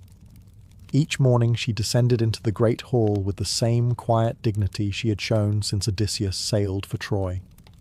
Around her, more than 100 arrogant suitors laughed, feasted, drank her husband's wine, slaughtered his cattle, and competed to claim the throne that did not belong to them. They called themselves guests. In truth, they were vultures circling a kingdom that refused to admit its king might already be dead. Penelope gave them nothing. By daylight she sat before her enormous loom, weaving what she claimed would become a funeral shroud for Laertes, Odysseus's elderly father. The suitors admired her devotion, believing that once the cloth was finished, she would finally choose a new husband. They did not know the truth. Each night, after the palace had fallen silent, Penelope climbed the stairs, carrying only a small oil lamp. Alone beneath the moonlight, she patiently unravelled every thread she had woven during the day. 20 years had taught her many things. Strength rarely looked like strength. Sometimes it looked like patience. Sometimes it looked like silence. Sometimes it looked like a woman pulling apart her own work, so that tomorrow she could begin again. Only a handful of loyal servants knew the secret, and every sunrise the great tapestry appeared to grow just enough to satisfy the impatient nobles. Even so, Penelope felt the walls closing around her. The suitors had become bolder. Some openly argued over how the palace should be divided after her marriage. Others mocked Telemachus, no longer seeing him as the boy he once was, but not yet respecting him as the man he was becoming. Several had begun carrying swords inside the hall, ignoring every ancient custom of hospitality. Ithaca was slowly slipping away. One stormy evening, as thunder rolled across the island and rain battered the palace roof, an unexpected visitor arrived. She was an old woman, wrapped in a weathered grey cloak, leaning upon an ashwood staff, polished smooth by decades of travel. Her eyes were completely white, clouded by blindness, yet she walked through the palace without hesitation, as though she knew every corridor by memory. The guards tried to stop her. She simply spoke Penelope's name. Not her title, not queen, only her name. The sound carried such strange certainty that even the guards stepped aside. Penelope received the woman in a small chamber overlooking the sea, dismissing every servant before the visitor finally lowered her hood. Her face was deeply lined, but there was something unsettling about it. She seemed older than memory itself, as though she had witnessed generations rise and fall without ever leaving the same road. She did not ask for food. She did not ask for shelter. Instead, she spoke the words that shattered 20 years of certainty. "Your husband still lives." Penelope's heart stopped for a single breath. The old woman slowly tilted her head toward the dark sea beyond the window. "But understand this. He is not imprisoned by chains. He is imprisoned by a promise." The room fell silent except for the rain. The blind prophetess explained that before the Greek fleet had sailed for Troy, Odysseus had secretly sworn an oath upon an ancient shore to a forgotten power older than many of the Olympian gods. The bargain had guaranteed favourable winds for the first stage of the expedition, but every oath demanded payment. Troy had fallen. The debt had not. Now, 20 years later, Odysseus wandered the seas, not because he had lost his way, but because an ancient promise refused to let him find it. The old prophetess was gone before dawn. No servant remembered seeing her leave the palace. The guards at the gates insisted that no one had passed during the night. Even the footprints leading through the rain-soaked courtyard had disappeared beneath the morning sun. Only her words remained. He is imprisoned by a promise. For 3 days Penelope spoke of it to no one. She watched the suitors feast in the great hall, laughing over roasted lamb and imported wine, while servants carried away empty cups as though the palace already belonged to them. Their confidence had grown with every passing season. 20 years had convinced them that waiting was foolish and patience was weakness. Penelope knew better. She had defeated them for 2 decades without drawing a sword, but this was different. An oath could not be unravelled like cloth. Late each evening she climbed to the highest terrace overlooking the harbour. The sea was calm now, its endless blue stretching toward the horizon where Odysseus had vanished so many years before. She tried to dismiss the prophecy as another wandering mystic's tale, yet one detail refused to leave her thoughts. The woman had known about the oath. No songs mentioned such a promise. Not even Nestor or Menelaus, who had sailed beside Odysseus to Troy, had ever spoken of it. Someone had deliberately buried the truth. On the 4th night, Penelope entered the old royal archives beneath the palace. Dust-covered shelves filled with clay tablets, faded scrolls, and shipping records dating back generations. Most concerned taxes, harvests, or treaties with neighbouring islands. Yet hidden inside a cracked cedar chest, she discovered something unusual. It was not an official record. It was Odysseus's own journal. Before leaving for Troy, the young king had occasionally written brief observations about his travels and diplomatic visits across Greece. His handwriting was quick and practical, filled with sketches of coastlines and lists of supplies. Near the final pages, one sentence had been violently scratched out. The ink was faded, but not invisible. The priest demanded that I swear. Everything after those words had been scraped away with a knife. Penelope ran her fingers across the damaged parchment. Odysseus himself had destroyed the rest. Not accidentally. Deliberately. She closed the journal and finally reached a decision. If her husband could not return because of an oath, then waiting in Ithaca accomplished nothing. Someone would have to find where that promise had been made. The next morning she summoned Telemachus before sunrise. Her son listened in silence as she explained only part of the truth.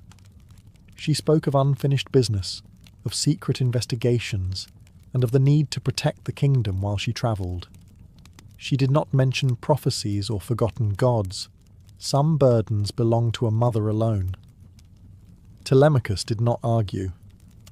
The uncertainty of childhood had vanished from his face. He stood now as a man, tall enough to wear his father's armour and wise enough to understand that difficult choices often arrived without explanation.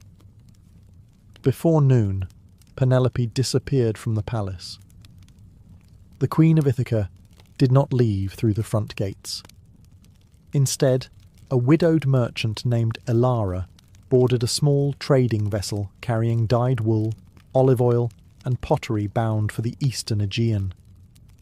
Her royal robes had been exchanged for simple linen. Her golden jewellery had vanished. Even her famous dark hair lay hidden beneath a traveller's veil. Only one thing remained unchanged.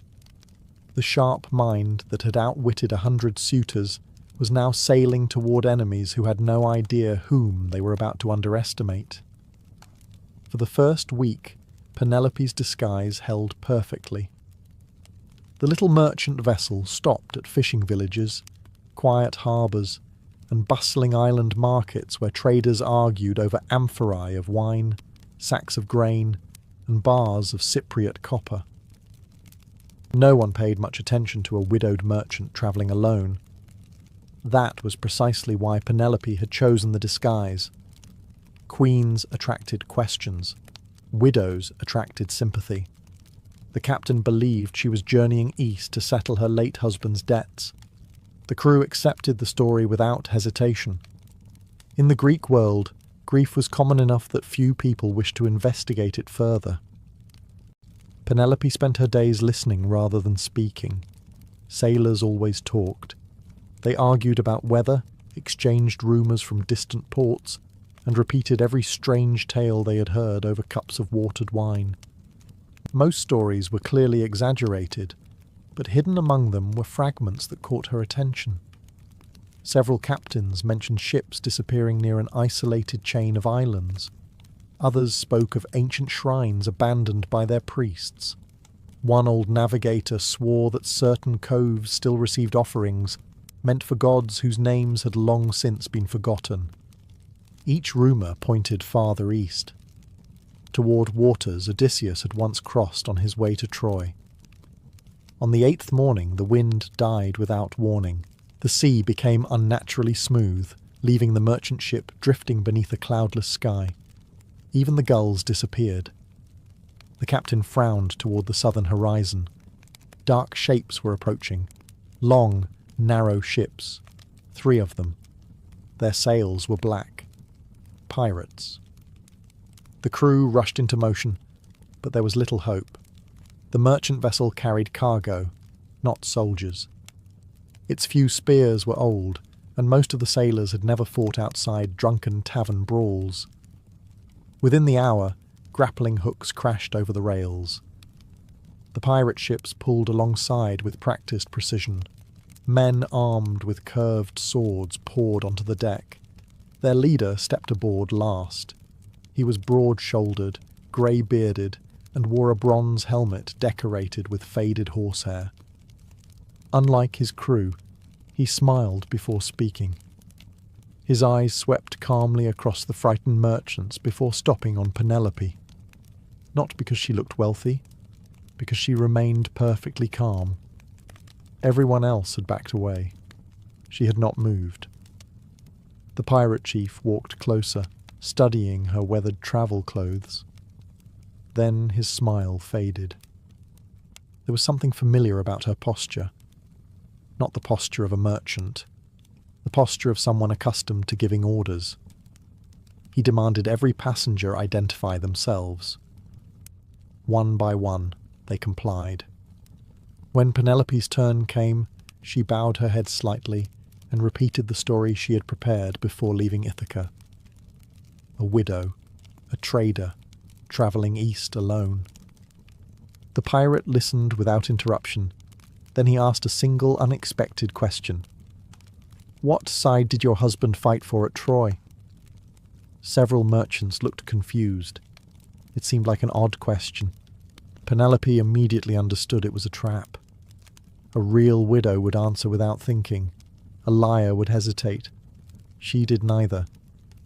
Instead, she quietly replied that no woman who truly loved her husband ever cared which battle earned the scar that took him away. For the first time in years, the pirate chief laughed, not because she had answered correctly, because she had answered like Odysseus himself. A clever answer instead of a direct one. His expression slowly became thoughtful. He had once met the king of Ithaca, and suddenly he wanted to know why a woman who spoke exactly like Odysseus was sailing toward the forgotten eastern sea. The pirate chief did not order his men to search the ship. Instead, he ordered everyone to wait. The sea remained strangely calm as both crews stood watching their leader study the woman who claimed to be an ordinary widow. He walked slowly around Penelope, saying nothing.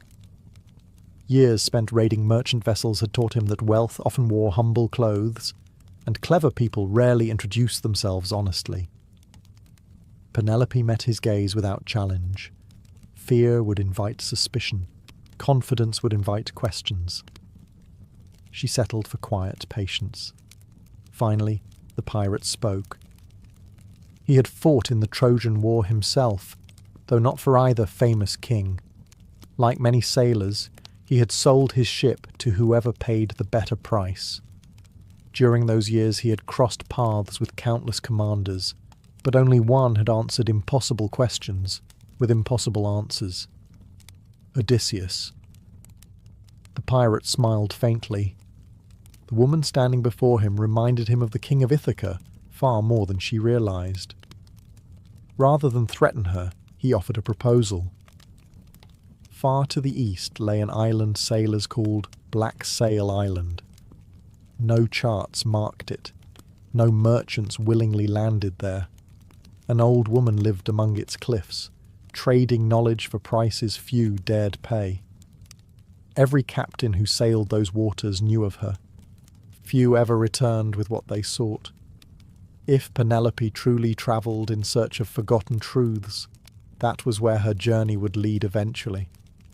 The pirate offered safe passage, not from kindness, from curiosity. He wanted to know why a lone widow was risking her life for secrets connected to the years before Troy. Penelope accepted. By sunset, the merchant vessel had altered course, sailing beside the pirate ships instead of fleeing from them. The arrangement puzzled both crews, but no one questioned their captains. 3 days later, jagged black cliffs emerged from the morning mist. The island looked as though fire had once consumed it. Dark volcanic rock rose straight from the sea without beaches or harbours. Hundreds of seabirds circled silently overhead, yet none landed upon the cliffs. At the summit stood the crumbling remains of an ancient temple older than any Greek city. The pirate ships refused to approach. Their captain lowered a single rowboat instead. He would take Penelope ashore himself. As they neared the rocks, she noticed hundreds of strange objects hanging from ropes tied to the cliffs. Bronze swords, broken shields, crowns, golden necklaces, children's toys carved from olive wood. Every offering had been left behind deliberately. Every gift had weathered years of wind and salt. No one had dared retrieve them. Near the water's edge sat a woman beside a small fire. She appeared impossibly old. Her grey hair reached the ground. Her hands were stained with herbs and ash. Without looking up, she calmly dropped another branch onto the flames. She already knew they had arrived. The pirate stopped rowing. His weathered face suddenly lost every trace of confidence. He refused to go any farther. Penelope stepped alone onto the black shore. The old woman slowly lifted her eyes. "They finally sent the wife," she said softly. Her voice carried no surprise, only relief, as though she had spent 20 years expecting this exact meeting. The old woman led Penelope away from the shore without another word. A narrow path climbed through the black volcanic cliffs, twisting between jagged rocks polished smooth by centuries of wind. Nothing grew there except pale grey moss clinging stubbornly to cracks in the stone. Even the seabirds remained silent now, circling far overhead as though unwilling to cross an invisible boundary. At the summit stood the ruined temple. Time had broken its columns and scattered enormous blocks of marble across the hill, yet the place still possessed an unsettling dignity. It had not been destroyed by war. It had simply been abandoned. The old woman stopped before a circular altar carved directly into the rock. Unlike every Greek temple Penelope had ever visited, there were no statues of Zeus or Athena, no carved owls, no thunderbolts, no tridents, only a single symbol repeated across the weathered stone, a circle surrounded by endless waves. The same symbol appeared upon the altar, upon the broken columns, and even upon the smooth floor beneath centuries of dust. Someone had once worshipped a power the Olympians had erased from memory. The old woman knelt and brushed sand away from the centre of the altar. A polished bronze disc appeared beneath it. Its surface reflected the afternoon sunlight with surprising clarity despite its great age. She motioned for Penelope to look. At first, the metal reflected only the sky. Then the image changed. The temple disappeared. Instead, Penelope found herself watching another day, another lifetime. The shoreline below the temple was crowded with ships preparing for war. Hundreds of warriors loaded shields, spears, and supplies, while priests burned incense along the beach. Among them stood a younger Odysseus. He looked scarcely older than Telemachus was now. His armour gleamed in the morning sun, and ambition filled his face far more than caution. Beside him stood 3 other kings whose faces the bronze refused to reveal. Only Odysseus remained clear. A priest wearing robes woven with silver thread approached the young king carrying a shallow bowl filled with seawater. Odysseus placed one hand into the bowl. The priest spoke words the bronze mirror refused to repeat. Then came the oath. Penelope watched her husband kneel before the ancient altar and swear that if the sea carried him safely to Troy, he would return before the 20th harvest after the city's fall. The waves themselves answered, not with thunder, not with lightning.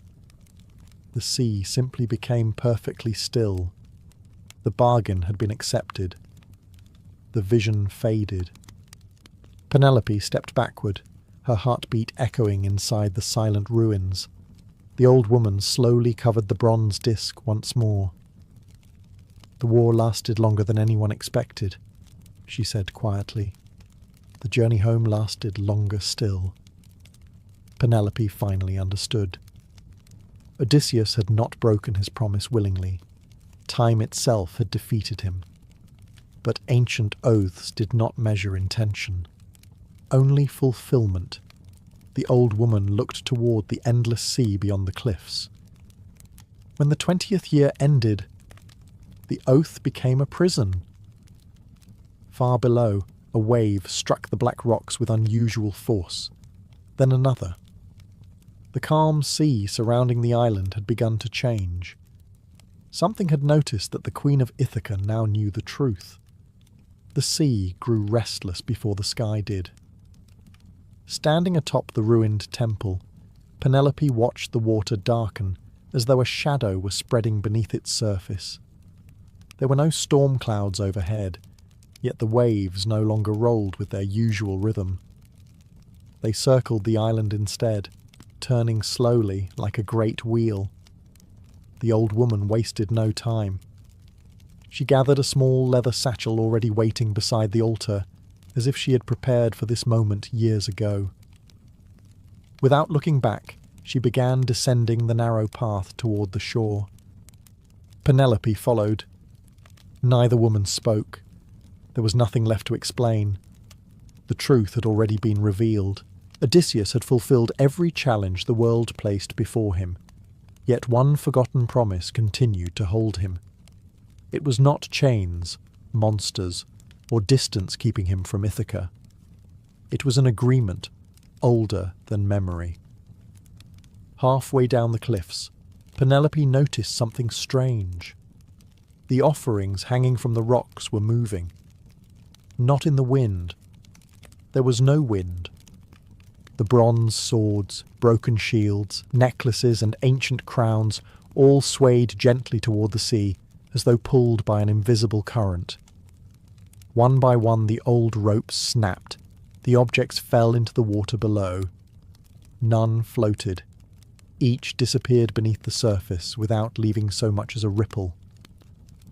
The old woman glanced toward the horizon. The tribute has been accepted. Her voice remained calm, but her pace quickened.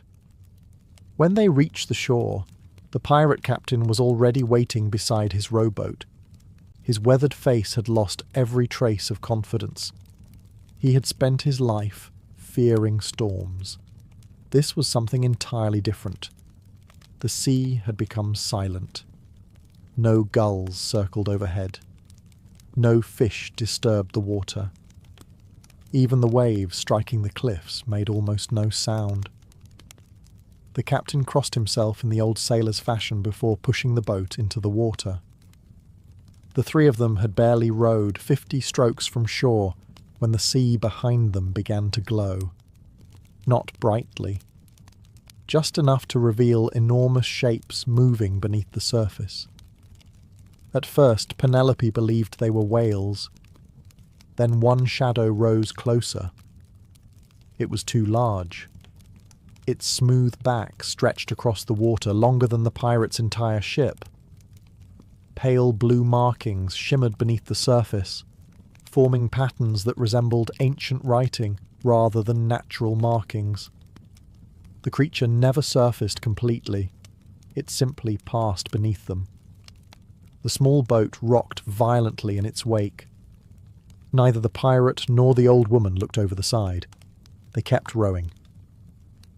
Far ahead, the pirate ships had already raised every sail, desperate to leave the island behind. Then the sea opened. Not with an explosion, not with a towering wave. The water simply folded apart, revealing a vast circle of darkness beneath. From its centre emerged a woman's face. She was beautiful in the unsettling way statues are beautiful. Perfect. Expressionless. Her skin shimmered like moonlight upon deep water, and her hair flowed around her as though made from the sea itself. She was neither rising nor floating. She simply existed within the water, larger than any temple ever built by mortal hands. Her ancient eyes settled upon Penelope alone. There was no anger in them, only disappointment, as though she had expected Odysseus to come himself. Instead, his wife had arrived to break the bargain. the face remained upon the sea. The pirate captain immediately dropped to his knees inside the rocking boat, lowering his head until it nearly touched the planks. Beside him, the old woman bowed in silence, her weathered hands resting against the gunwale. Only Penelope remained standing. The water around the immense figure shimmered like polished silver beneath the afternoon sun. Her eyes held the stillness of the deepest ocean, untouched by time or emotion. She did not resemble Athena's wisdom or Hera's royal pride. There was something far older in her presence. She looked like the sea before mankind had ever learned to build ships. The silence stretched across the water. Then the goddess spoke. Her voice did not travel through the air. It echoed directly inside Penelope's thoughts, carrying the endless rhythm of waves striking forgotten shores. She reminded the queen that promises were the oldest law in existence.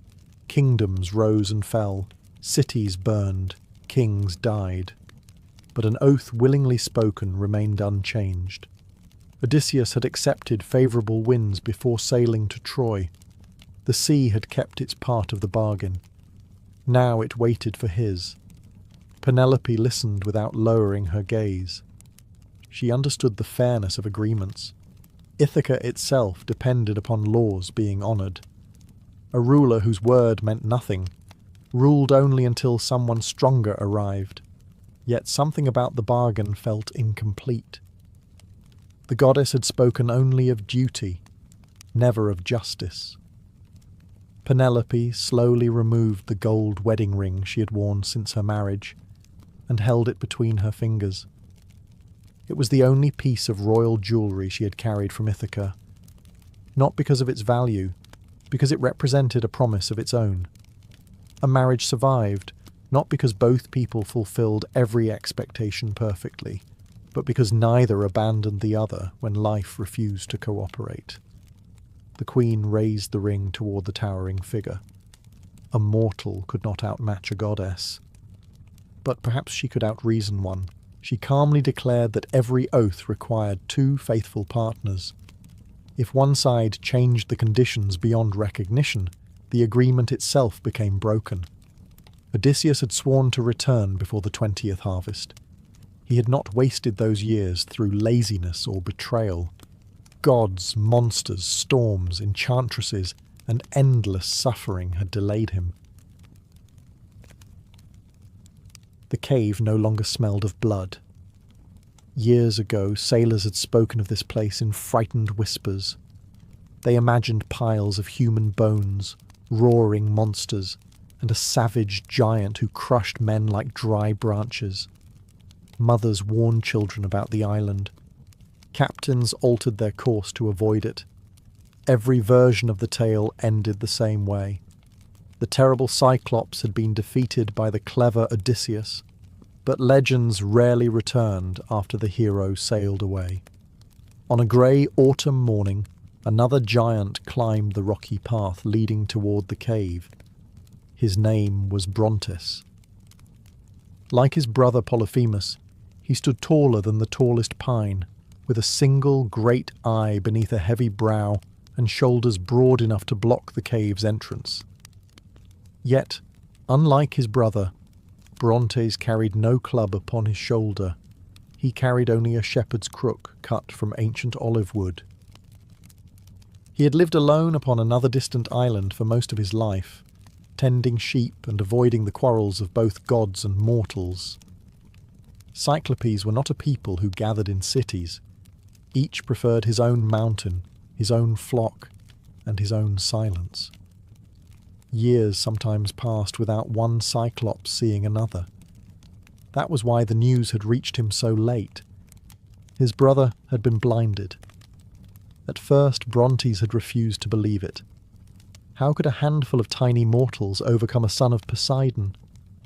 The story sounded like something sailors invented after drinking too much wine. Yet every passing merchant repeated the same name: Odysseus, king of Ithaca, the man clever enough to escape the impossible. Brontes expected to find only an empty cave. Instead, he found smoke rising gently from the entrance. Inside, dozens of sheep rested quietly upon fresh straw. Clay jars filled with milk lined the walls. A small fire burned beside a stone bed where an old giant sat listening to the crackling flames. Polyphemus. Time had bent his once mighty frame. His beard, once dark as volcanic stone, had turned completely white. Thick scars covered the empty socket where his single eye had once seen the world. His enormous hands searched carefully for the shepherd's staff resting beside him before he slowly stood. He recognized his brother's footsteps before hearing his voice. The two giants embraced without speaking. Neither had been taught to express affection with many words. Their silence said enough. Later, as evening settled outside the cave, Brontes prepared cheese while Polyphemus quietly milked one of his oldest ewes by touch alone. Every movement revealed years of practice. Blindness had stolen his sight, but not his patience. Only after they finished eating did Brontes finally ask the question that had brought him across the sea. What truly happened? The old Cyclops remained silent for a long time. The fire popped softly between them. "I was waiting for you to ask that," he said at last. Brontes expected anger. He expected curses against Odysseus. He expected promises of revenge. Instead, Polyphemus sighed. "I have spent many years listening to sailors anchor beyond the cliffs." A faint smile crossed his weathered face. "They tell magnificent stories." His fingers traced the scar across his empty eye. "In every one of them, I am a monster." Another silence settled over the cave. Then the old Cyclops spoke words Brontes had never imagined hearing. "I was not innocent." He admitted that he had ignored the sacred laws of hospitality. He had treated strangers as prey instead of guests. Pride had convinced him that strength excused cruelty, and the sea had eventually sent someone clever enough to prove him wrong. "Odysseus did not defeat me because he was stronger." The old giant looked toward the cave entrance, though he could no longer see it. "He defeated me because I had forgotten that fear makes monsters of us all." Brontes stared into the fire. Everything he believed about his brother suddenly seemed uncertain. Then Polyphemus made one final request. "Do not avenge me." His voice had become little more than a whisper. "Find out why men feared us long before they feared my name." Those were the last words Brontes heard from his brother before sleep claimed the old giant forever, leaving behind only silence, and a question that no legend had ever tried to answer. Polyphemus was buried before sunrise. Brontes chose a quiet hillside overlooking the sea, where the old Cyclops had spent countless evenings listening to waves he could no longer see. There were no priests to recite prayers, and no mourners gathered from distant villages. Cyclopes had never built temples, nor had they believed the gods paid much attention to their kind. The earth itself would remember. Brontes rolled an enormous boulder over the grave, not as a monument, but as protection against curious sailors. His brother had spent enough of his life as a legend. He deserved to rest as a shepherd. Before leaving the cave, Brontes looked around one last time. The place no longer resembled the prison described in every Greek tale. The sheep wandered peacefully between stone pens. Fresh cheeses rested on wooden shelves. Clay bowls had been neatly washed and stacked. Along one wall stood dozens of carved wooden flutes, each carefully shaped by hands too large for such delicate work. No songs mentioned that Polyphemus made music. No bard cared to mention it. Legends preferred monsters. Brontes gathered only 3 things before departing: his brother's shepherd's staff, a heavy wool cloak woven from black sheep's fleece, and the small wooden flute resting beside the stone bed. The cave disappeared behind him as he descended toward the shore.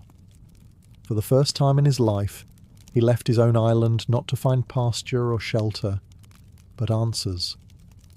The crossing to mainland Greece took several nights. Brontes travelled only after sunset, walking across shallow reefs and swimming through narrow channels where merchant ships rarely ventured. During daylight, he hid inside sea caves, covering himself with driftwood and fishing nets whenever distant sails appeared on the horizon. The stories about humans fascinated him. They feared Cyclopes. He had yet to meet one. Several days later, he reached the rugged coast of Aetolia.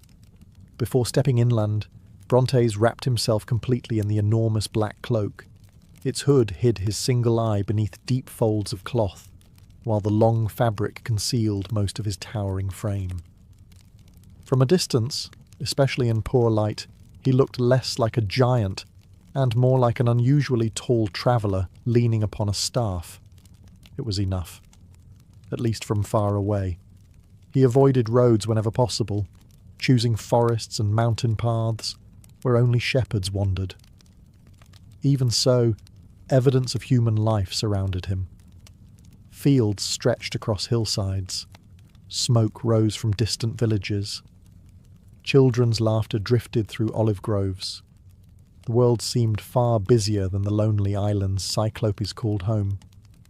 Late one afternoon, Brontes heard shouting. He quietly climbed a rocky ridge overlooking a narrow road. Below, 3 armed men surrounded an elderly farmer beside an overturned cart. Apples had spilled across the dirt, and one of the robbers was kicking them aside while another demanded the old man's purse. The farmer could barely stand. His hands shook as he offered the small leather pouch hanging from his belt. Brontes watched silently. He remembered what Polyphemus had said. Find out why men feared us. If humans were so different from Cyclopes, why were they threatening one of their own? The robbers laughed as they pushed the old man to the ground. Brontes tightened his grip on the shepherd's staff.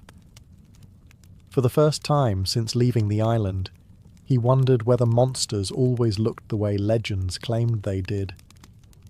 Brontes remained hidden among the pines. The 3 robbers laughed as they emptied the old farmer's purse. A handful of bronze coins clattered into the dirt, followed by a small piece of cheese wrapped in cloth and a loaf of coarse barley bread. One of the men sneered. "So this is your fortune?" The others laughed harder. The oldest robber crushed the loaf beneath his sandal before kicking the farmer onto his side. They took the coins anyway. Before leaving, they slashed one wheel of the old cart with a knife, laughing as they disappeared down the road. Silence returned. The farmer remained on the ground for several moments before slowly trying to stand. His knees trembled beneath him. He managed only a few steps before collapsing beside the broken cart. Brontes watched. Among Cyclopes, strength decided nearly everything. A weak shepherd survived because a stronger one helped him. There was no glory in watching someone perish when assistance cost almost nothing. Yet Polyphemus's final request echoed in his thoughts. Learn about men. Brontes stepped from the trees. The earth seemed to shudder beneath his enormous feet. The farmer looked up. His weathered face turned white. The old man scrambled backward through the dust, his hands searching desperately for a stick that would never defend him. His mouth opened. No sound emerged. Brontes stopped several paces away. He understood. This was the fear his brother had spoken of. The farmer saw only a towering figure wrapped in a dark cloak. Not a traveller. Not a shepherd. A nightmare from every childhood story. Brontes slowly lowered his staff onto the ground. Then, without speaking, he walked toward the overturned cart. The heavy oak wagon would have taken 4 men to lift. Brontes raised it with one hand. The broken wheel dangled uselessly from its axle. He examined it carefully before pulling a young ash tree from the roadside as easily as another man might snap a reed. Sitting upon a large stone, he carved a new axle with surprising patience, using only a bronze knife, scarcely larger than a human sword. The farmer watched in stunned silence. Within minutes the cart stood upright once again. Brontes gathered the scattered apples one by one, carefully wiping dirt from each before placing them back into their baskets.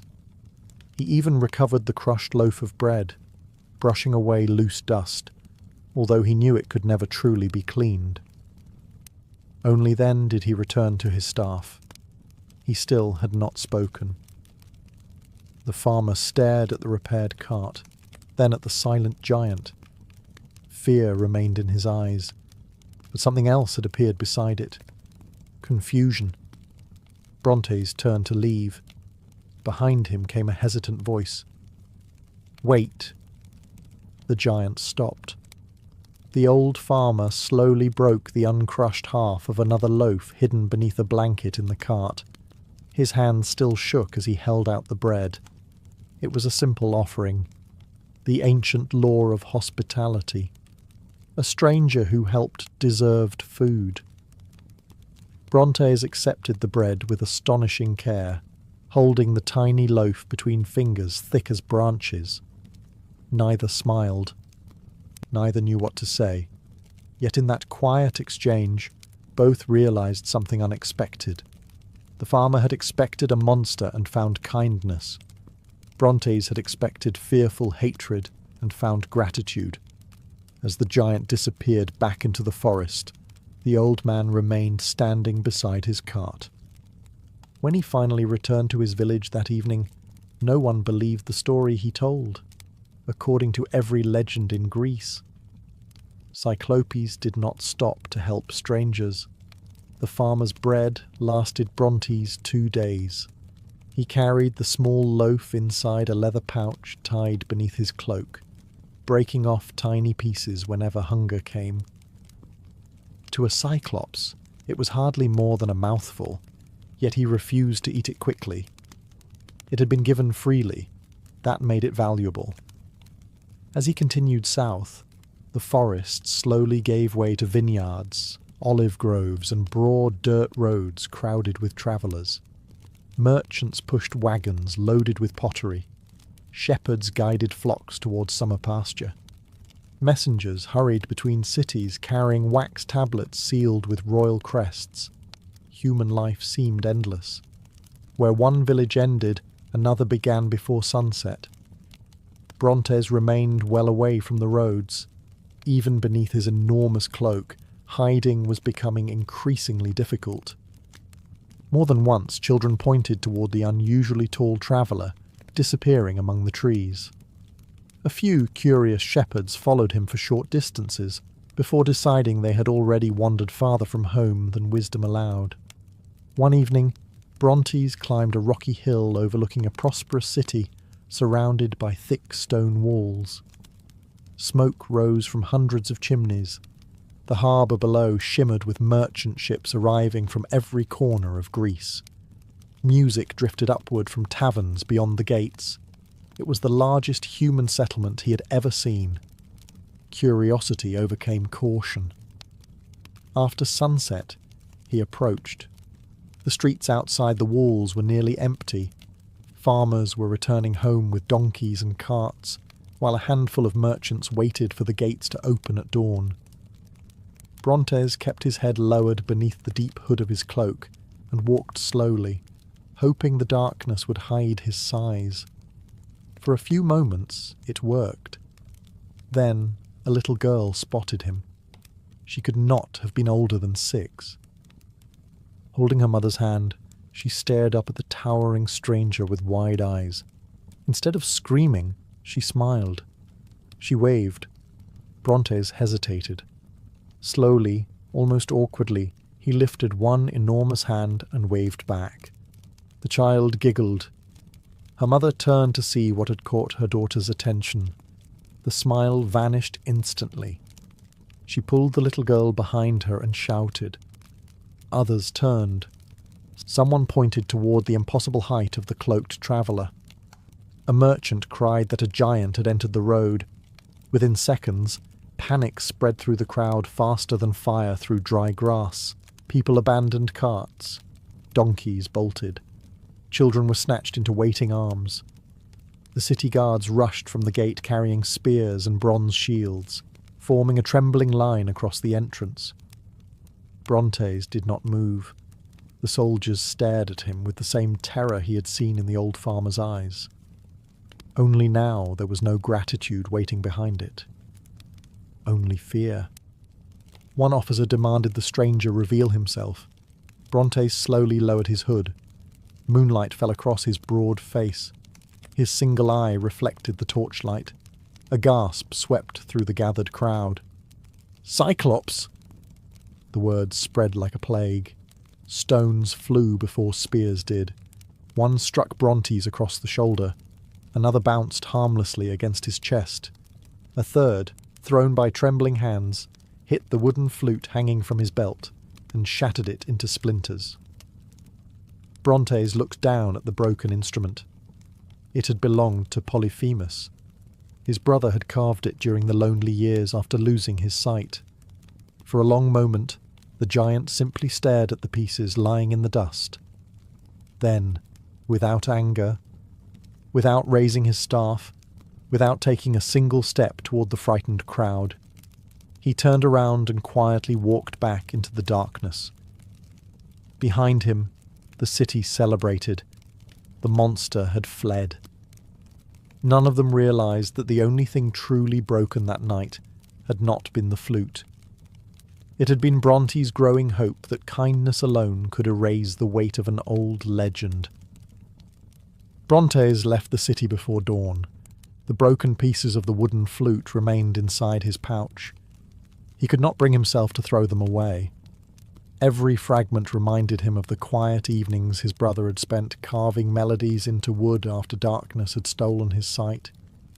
Humans had never known that part of Polyphemus. They had known only the monster. The giant wandered east through the hills for several days without speaking to anyone. Whenever he heard voices upon the roads below, he changed direction. Whenever he saw smoke rising from a village, he chose another valley. Perhaps, he thought, the city had shown him the truth. One kind farmer could not outweigh an entire world raised on fear. One rainy evening, Brontes noticed the glow of a lonely fire beneath a rocky overhang. A single traveller sat beside it, wrapped in a worn blue cloak. Several scrolls lay stacked beside a leather satchel, protected carefully from the rain. The old man looked up as the enormous cloaked figure approached. Instead of reaching for a weapon, he simply moved his cooking pot away from the edge of the fire to make room. Brontes stopped. The old traveller smiled. There is enough warmth for two. The giant remained standing. The old man studied the impossible height of his guest. "You've been walking for days." Brontes slowly sat on the opposite side of the fire, keeping his hood lowered. The traveller stirred a pot of lentils while humming quietly to himself. He introduced himself as Demades, a wandering poet who earned meals by telling stories from one town to another. The name meant little to Brontes. The profession interested him. Stories. Those were what had brought him here. The old poet eventually noticed the broken wooden flute resting beside the giant's enormous hand. He picked up one fragment. This was beautifully carved. Brontes nodded. "My brother made it." Demades smiled sadly. "It deserves remembering." He carefully returned the pieces. For a while, neither spoke. Only the rain filled the silence. Then voices echoed from the road below. Several merchants had stopped their wagons to escape the storm. Laughing loudly, they asked the old poet to entertain them while they waited. Demades stood and gladly accepted. Brontes remained hidden in the darkness beneath his cloak. The poet began telling the tale of clever Odysseus escaping the Cyclops. The merchants laughed at every mention of the foolish giant. They cheered when the burning stake blinded him. One child clapped excitedly as the Cyclops stumbled through his cave in pain. Brontes listened without moving. When the story ended, the merchants thanked the poet with bread and wine before continuing their journey. The rain finally stopped. Demades returned quietly to the fire. He stared into the glowing embers for a long moment before speaking. "That is not exactly how I believe it happened." Brontes slowly raised his head. The poet continued watching the fire. "Audience members prefer simple villains." He sighed. "They do not pay well for complicated truths." Brontes looked at the old man with growing curiosity. For the first time since leaving his island, someone had admitted that legends changed. Someone understood that stories often chose entertainment over honesty.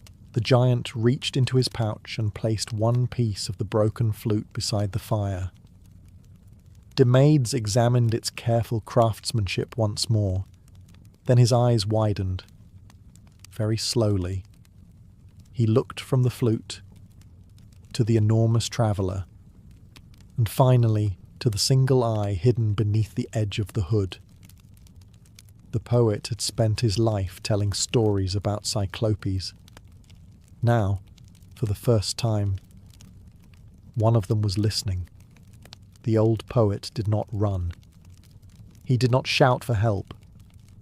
He simply looked at Brontes for a long moment, as though comparing the giant before him with the countless versions he had carried in his memory. Finally, he smiled.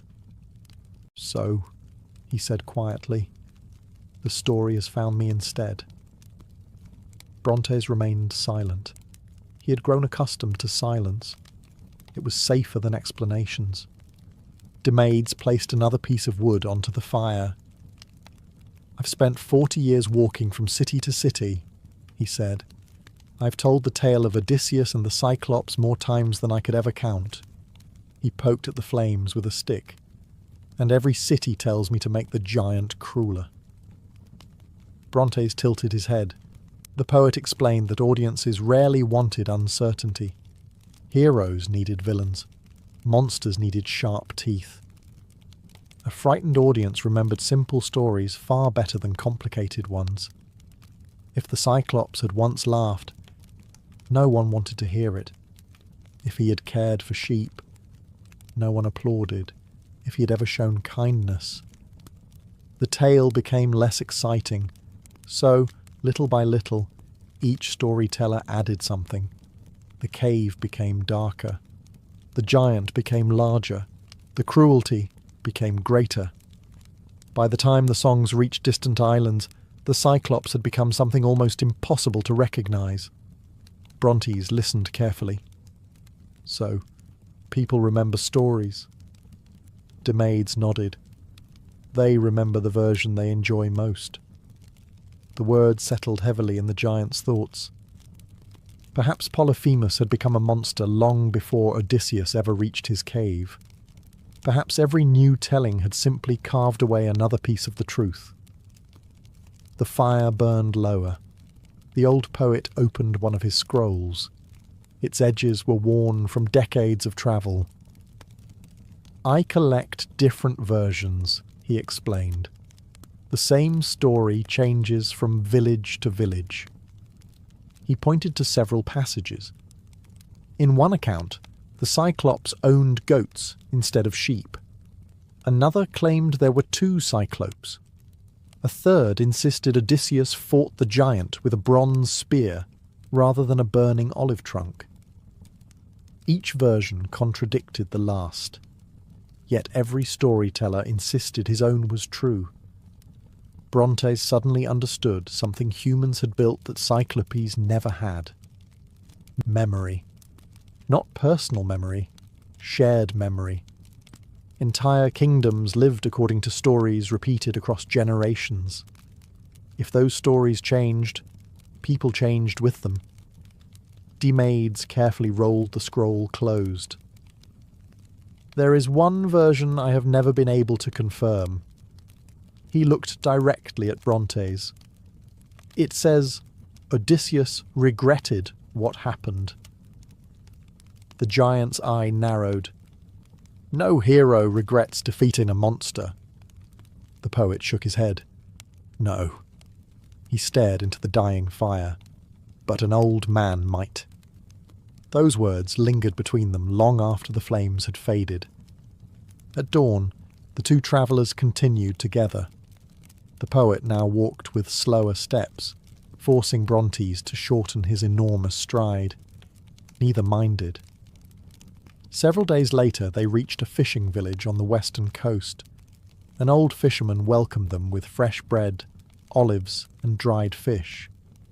While preparing the meal, the fisherman casually mentioned that the elderly king of Ithaca had recently been seen travelling alone along the nearby coast, visiting the places where his long journey had begun. Demades slowly looked toward Brontes. Neither spoke. Neither needed to. After weeks spent searching for answers, the road was finally leading toward the one man whose story had changed both their lives forever. The road to Ithaca's western shore wound through olive groves older than most kingdoms. Brontes and Demades walked in silence, following the directions given by the fisherman. The old poet leaned on a weathered staff, while the giant remained hidden beneath his black cloak. Whenever travellers appeared on the road, Brontes stepped into the trees until they had passed. Word of a Cyclops wandering Greece would spread far too quickly. By the afternoon of the third day, they reached a lonely stretch of coastline. There were no villages,